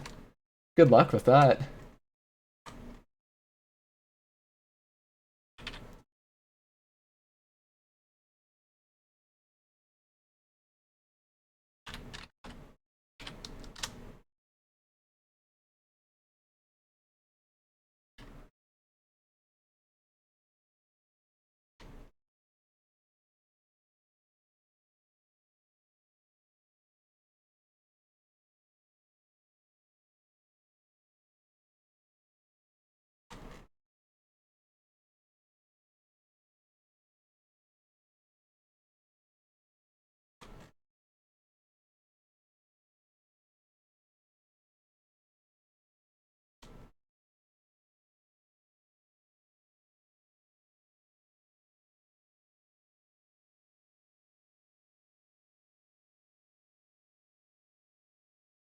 Grab the.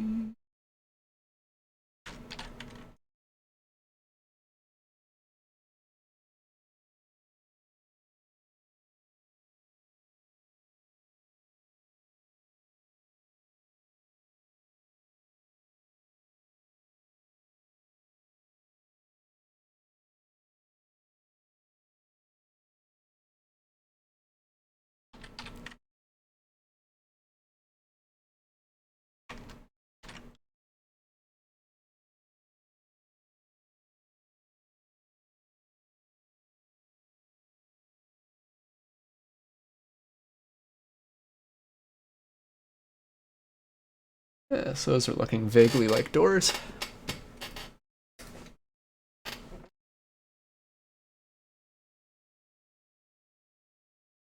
That's what we'll do, I think.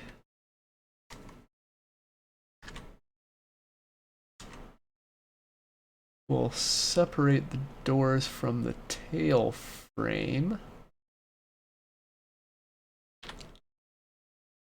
And then everything that we do on the tail frame, we can mirror.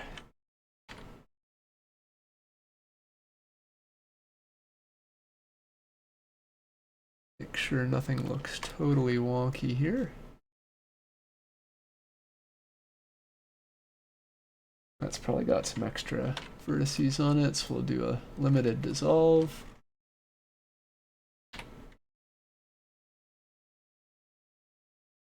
That's looking better. I can just throw some extra edges in there.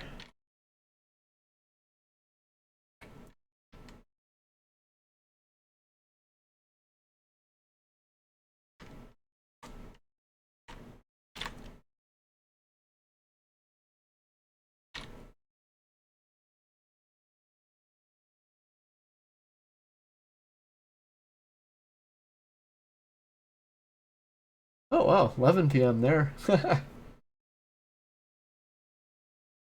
it's only a little after 4 in the afternoon here. It's practically early for me doing this.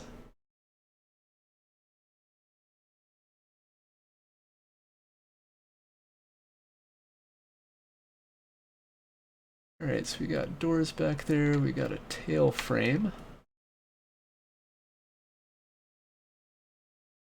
We're gonna work on detailing that tail frame a little bit.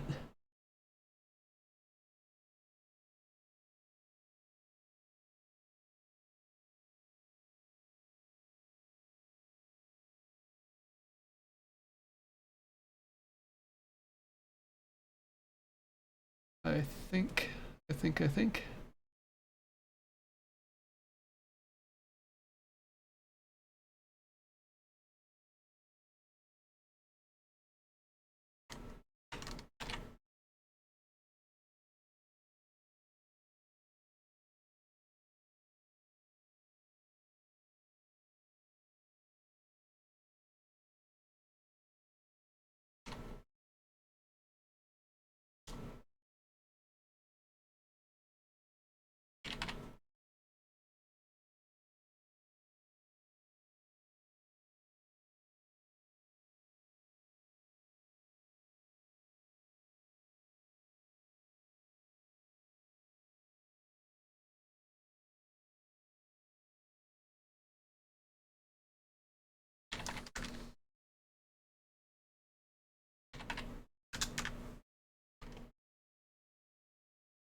Evening these all out.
It's beginning to look about right.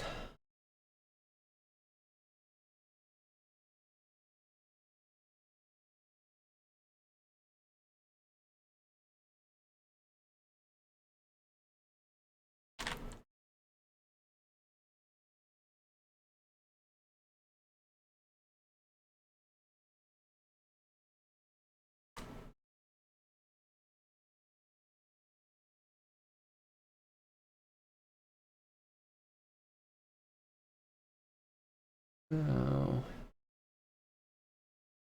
I'm gonna tackle this.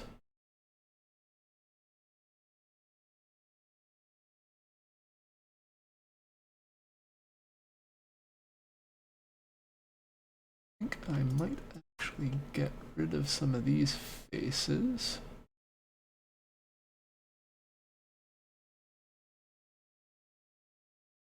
Now,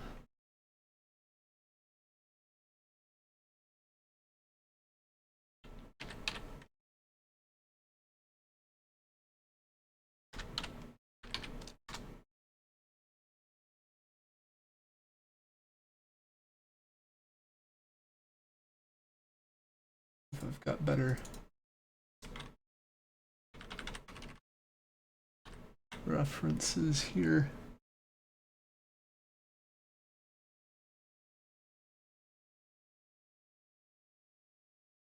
You know, I think my eyes might have been playing tricks on me just a little bit here. I'll be.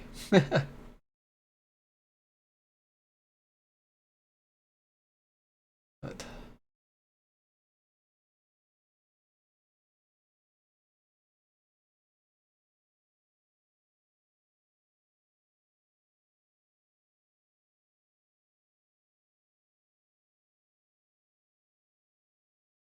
oh, on quarantine. Yeah, my province so far is just in kind of like a semi-mandatory shutdown. Like all non-essential businesses are closed. Everyone's encouraged to stay at home if they can.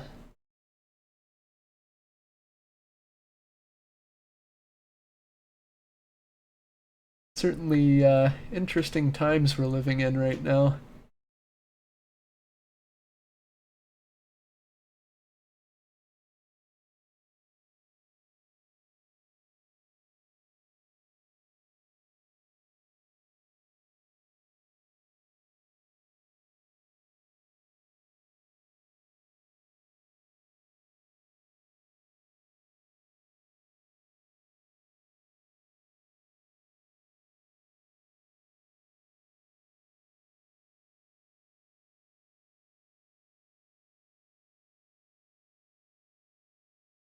Yeah, we still see people out for walks around here.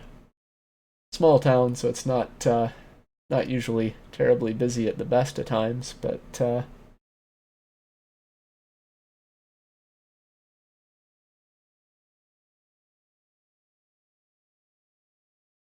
even a couple weeks ago I was out driving and weren't too many people out on the roads even then.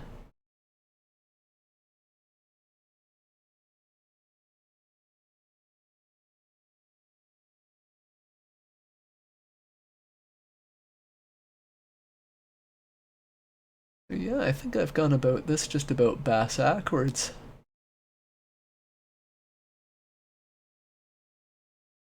I'm gonna move a few things back, maybe.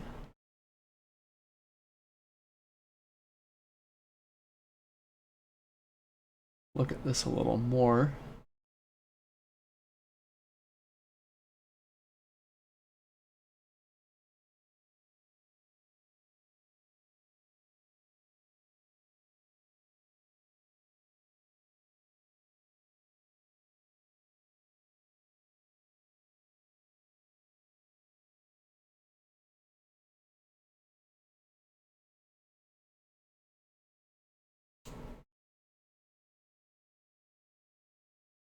Maybe just a 1/4 inch, and we'll see what we look like. I'm gonna undo what I did.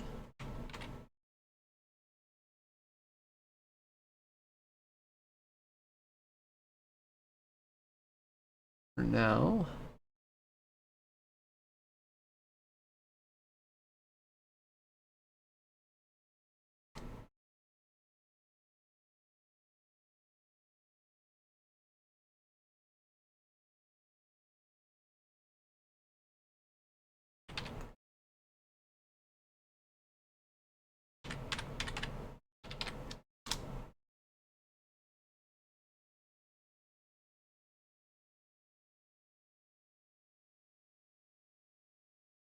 Okay, so let's come back a 1/4 inch.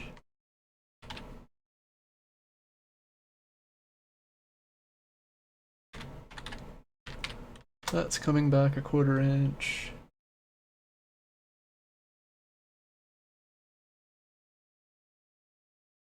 Yeah, I don't think anyone around here is quite that brazen, but yeah, lots of Costco shoppers in the area, so I'm sure there's just hordes and hordes of toilet paper somewhere if if all hell breaks loose.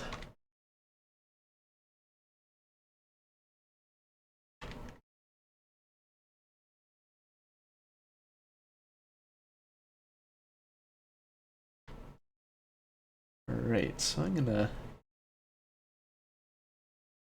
make this frame just a little wider. I think the width of that channel is about 4 inches.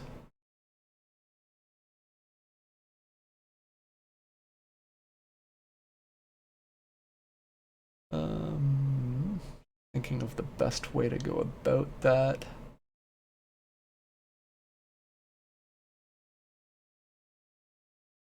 look at this and ponder some more.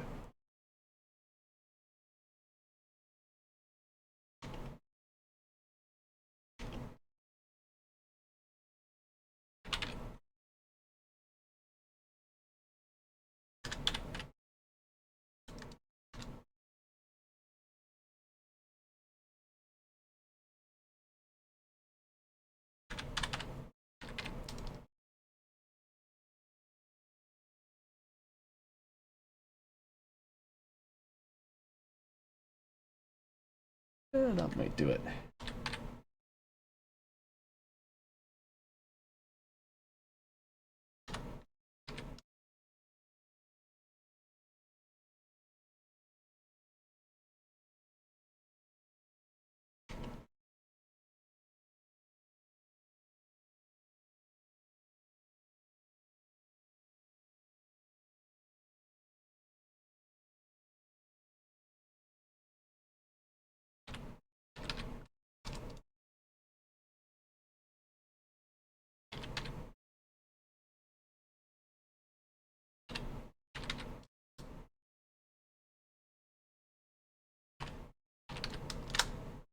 But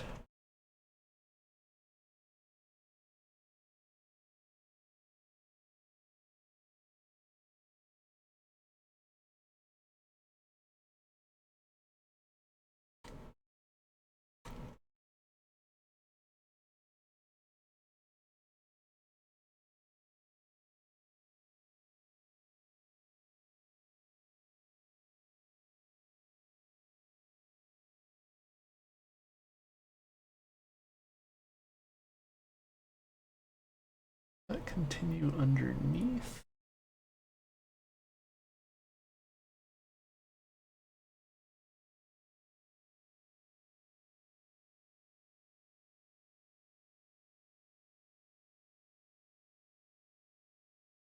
Yes, it might, eh?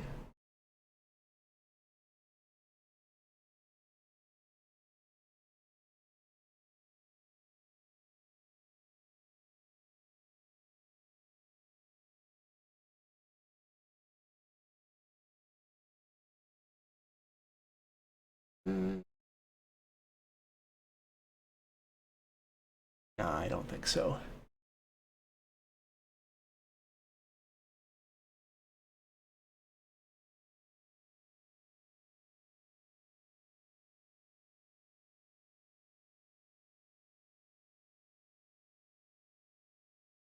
I was actually thinking of making like a COVID economy mod or something, and just make the entire economy like Purell and toilet paper. But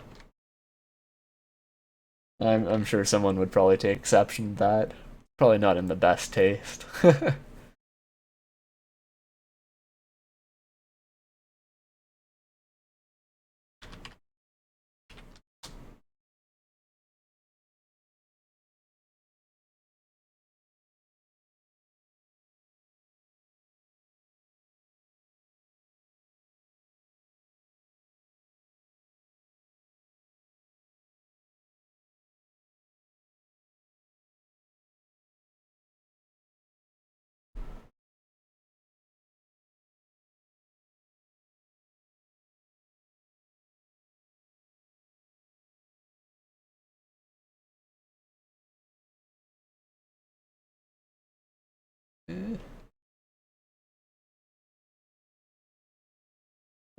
Just in case.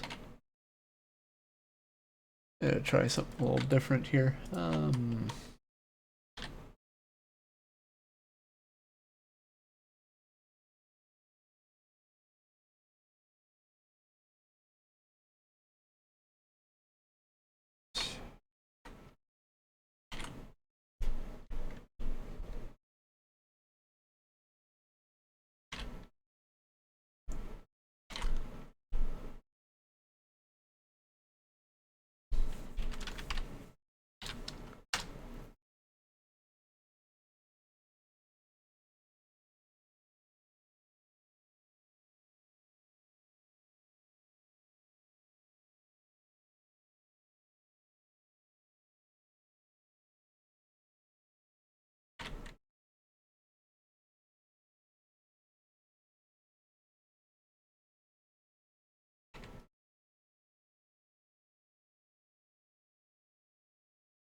And it's almost starting to look like something, eh?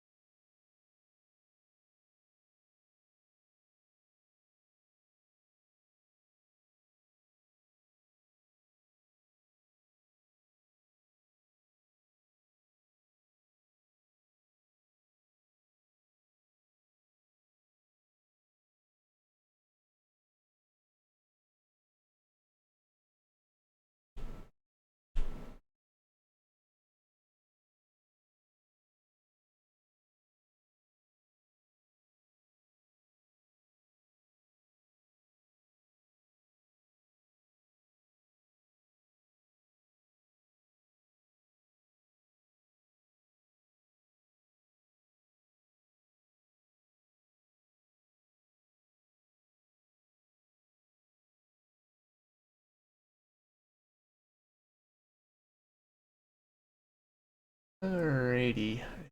I think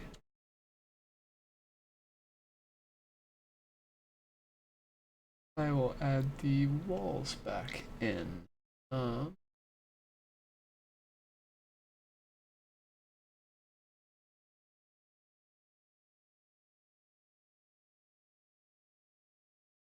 Thinking of the best way to go about that.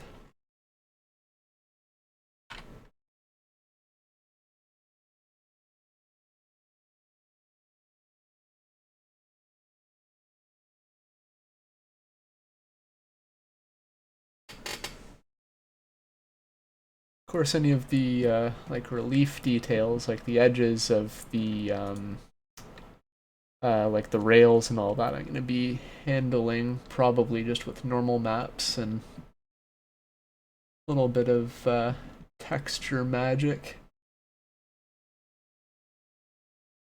And there's fewer edges to try and anti-alias in the game later.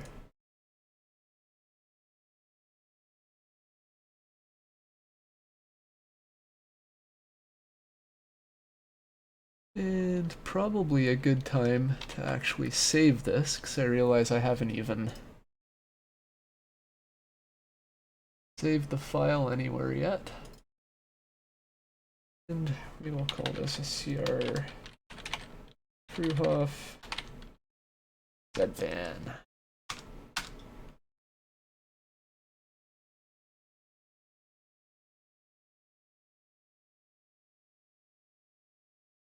And so probably not a bad time to start setting up materials as well. Just a little bit of housekeeping.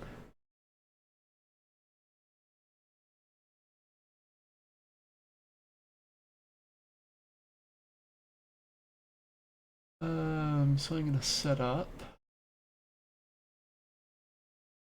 this spec a clue weight add env. So that's a diff spec with like occlusion as a separate map, and using weighted specular. So we'll add vertex colors to that.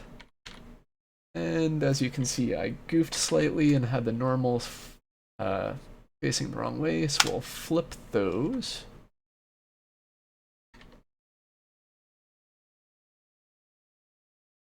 And we'll name this material aluminum, or alum for short. And that's showing black because we have no texture set up. So what I'm going to do is I'm going to just quickly grab some placeholders.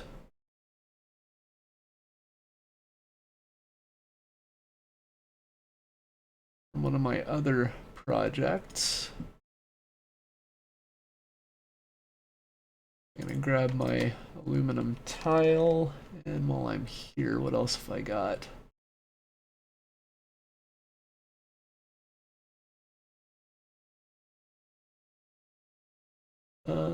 We'll also grab my powder coat texture.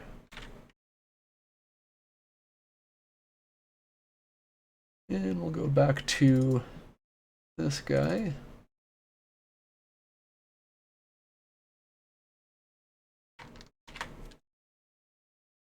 just paste those in.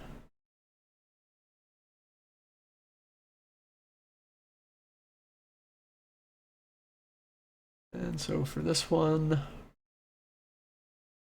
I'm going to grab this tiled aluminum texture. I like to be a little more specific with how I name my UV maps. So the base UV called base, that's always for my tiled base texture.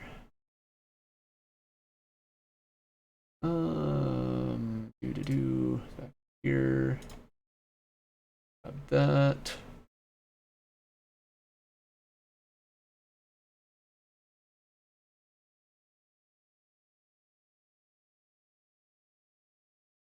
Just gonna launch Photoshop and make a quick placeholder for the AO and for the normals.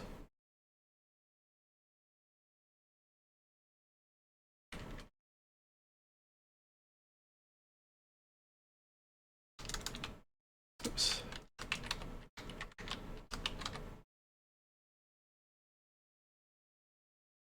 And let's see, color mode, that'll be grayscale for AO. And you know what? I'm going to be adventurous. I'm going to make this only 1024 by 512. That should actually be more than enough for the whole trailer. We don't have anything fancy like reefer units or really much in the way of bells and whistles on this. So we'll create that. And we'll just fill it with white.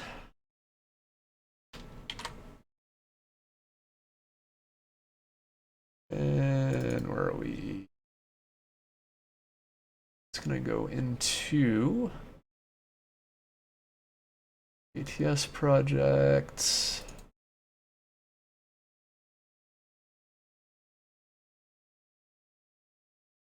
And this will be, I'll call it Z-Van AO. That's saving it as a Photoshop document, and then that way I have a master and I have my texture as well. So we'll grab Z-Van AO and we'll set up the object data.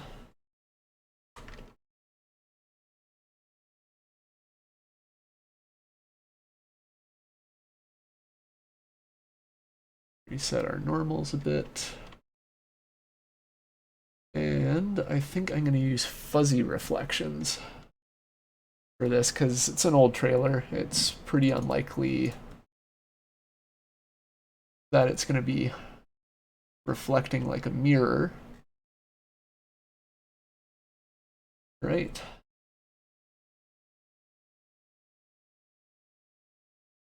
And we're going to dial back how much that's reflecting towards the view. So in general, the way that Fresnel works in SES's shaders is the first number is going to correspond to how much is reflected back at the camera, more or less. And the second number is going to affect how much is reflected to the sides. Now that's not entirely accurate, but for most purposes, that'll get you where you need to go if you're lost.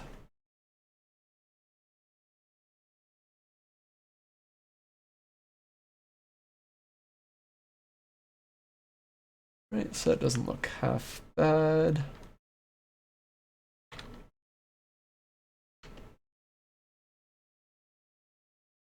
Somewhere up here, there's a face. We're going to give that a different material, which we will call paint job, and assign it to that face. And we will give that the truck paint effect.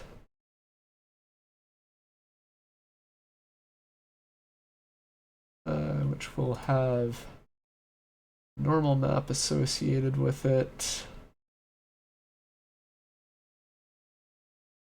And I shouldn't need any of the other flavors there for now.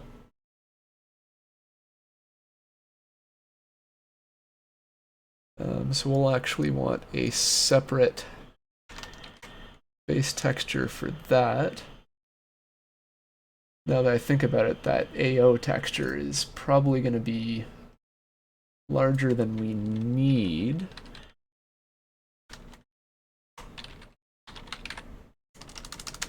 And we'll make that Z-Van color.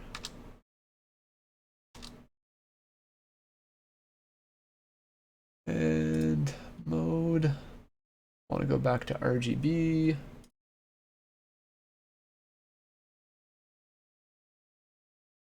And we'll just give that,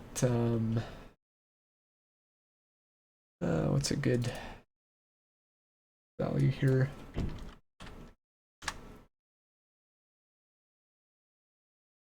It's a little dark.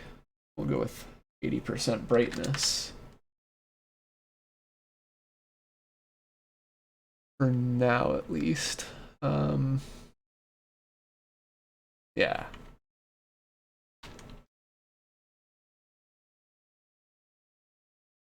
And we'll save that as a targa.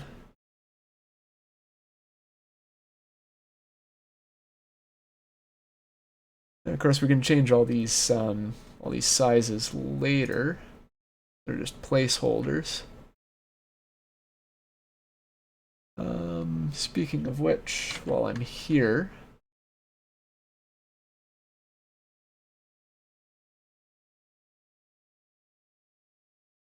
I'll just make a blank normal map for now. 128, 128, and 255. Except our color mode is gray, so that's not going to do anything for us yet. Save that as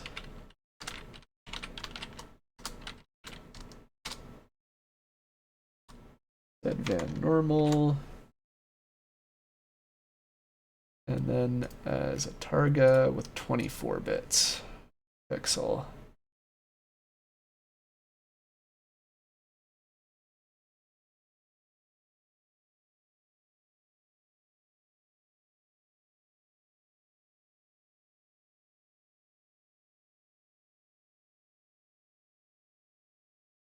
That.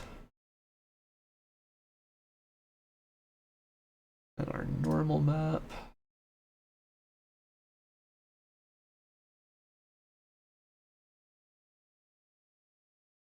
And of course that's going to be showing red because that's the default paint color.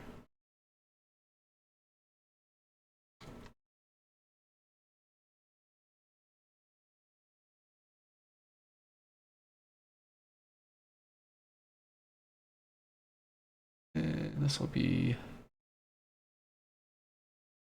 job. And we'll have to flip some normals again.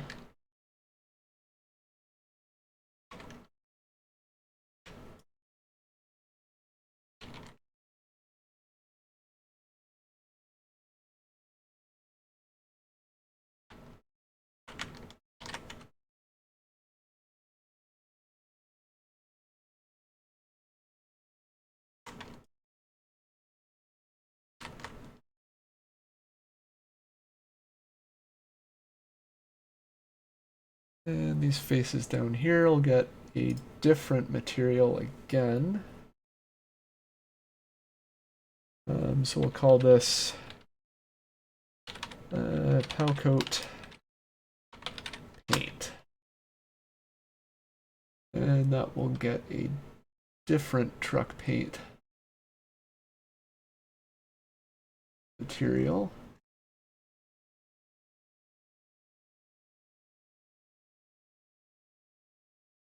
Right, and we'll give that the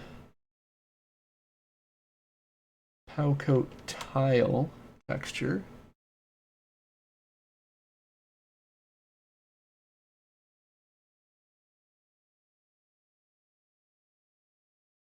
just rename that to UV map face.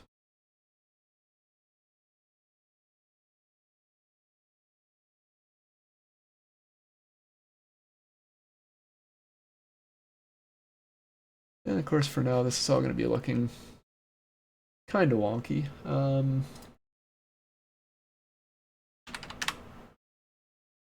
bump the environment factor down on both of these.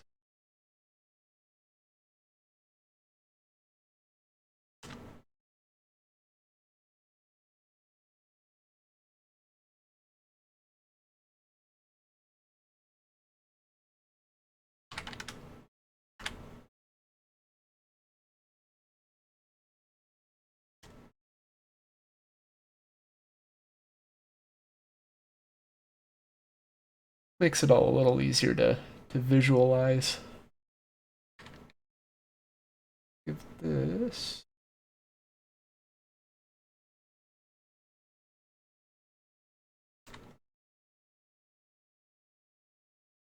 another slot. That gets aluminum.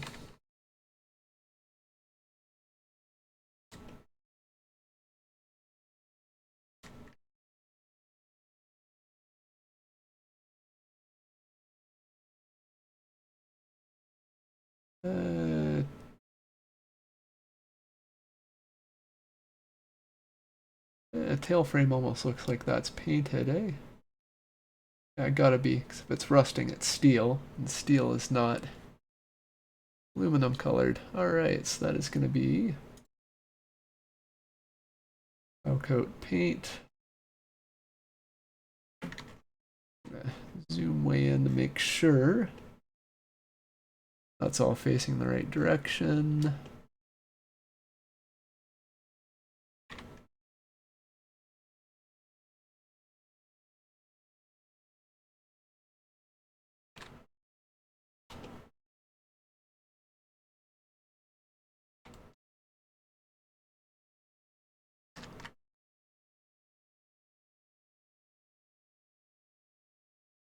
That's got our trim there, so we'll add another slot and assign aluminum to that.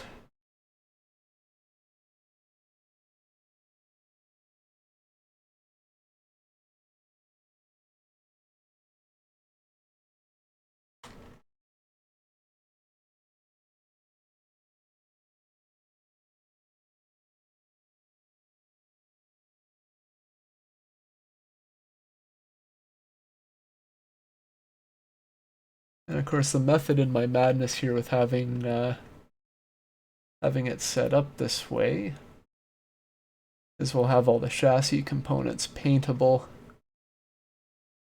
because that was kind of a thing back then.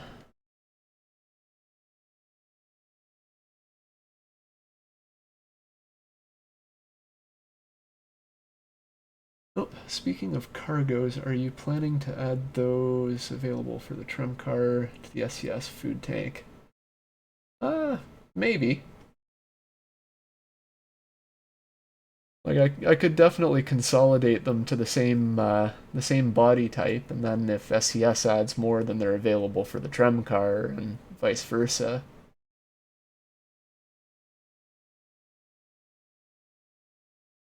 Yeah, I'll definitely consider that.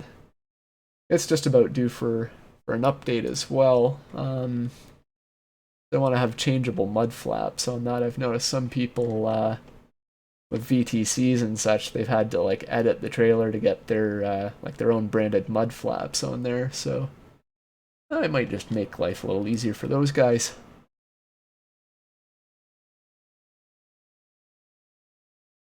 Anyways, I think my voice is starting to bite it. So I think we'll put a pin in it for today. And I'll probably do another live stream within the next week or two. Yeah, because I'm figuring I'll just increase the frequency of these while the whole pandemic thing's going on. But what do you guys think of that?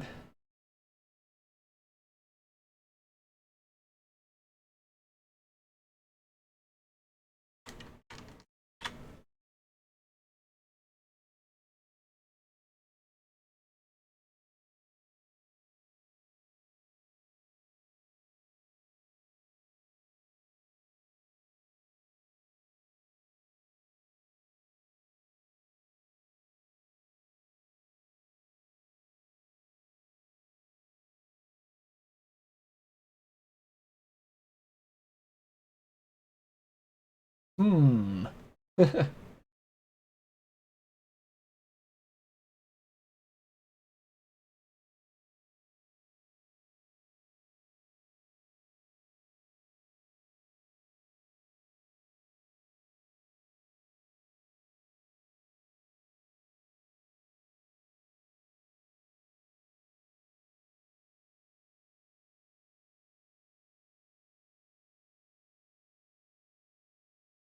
The Phantom?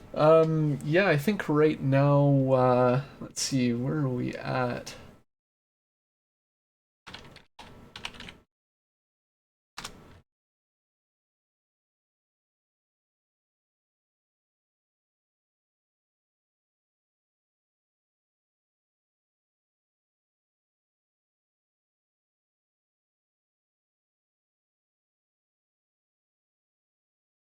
Sorry guys, just looking for something here. Do do do do do.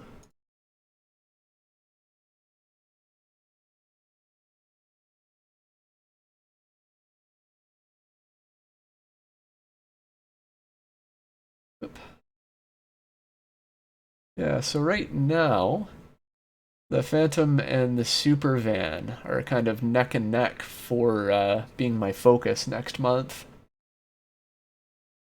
So that's kind of in my patrons' hands, whom I'm eternally grateful for. But my intention next month is to try and get all of the like the major three released trailers at least started into the process of being properly ownable. Um,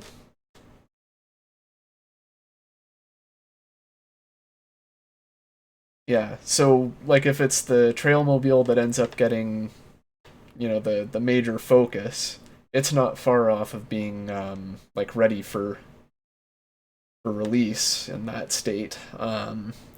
The Phantom will take a little more, but I'll probably be able to get to that later next month.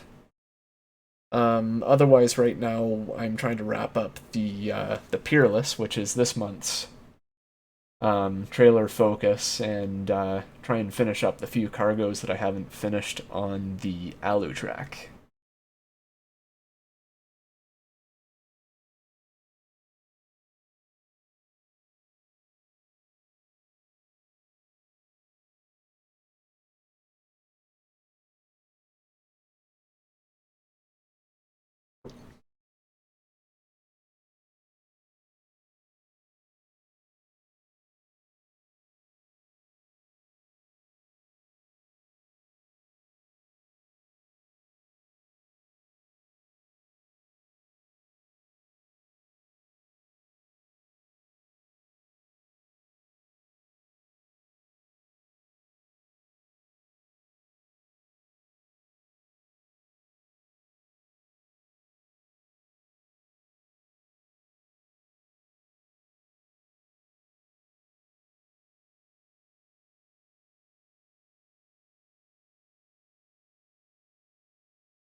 But yeah, I think that's a good run for today. Thanks for coming out, guys. I'll announce when the next stream will be sometime soon.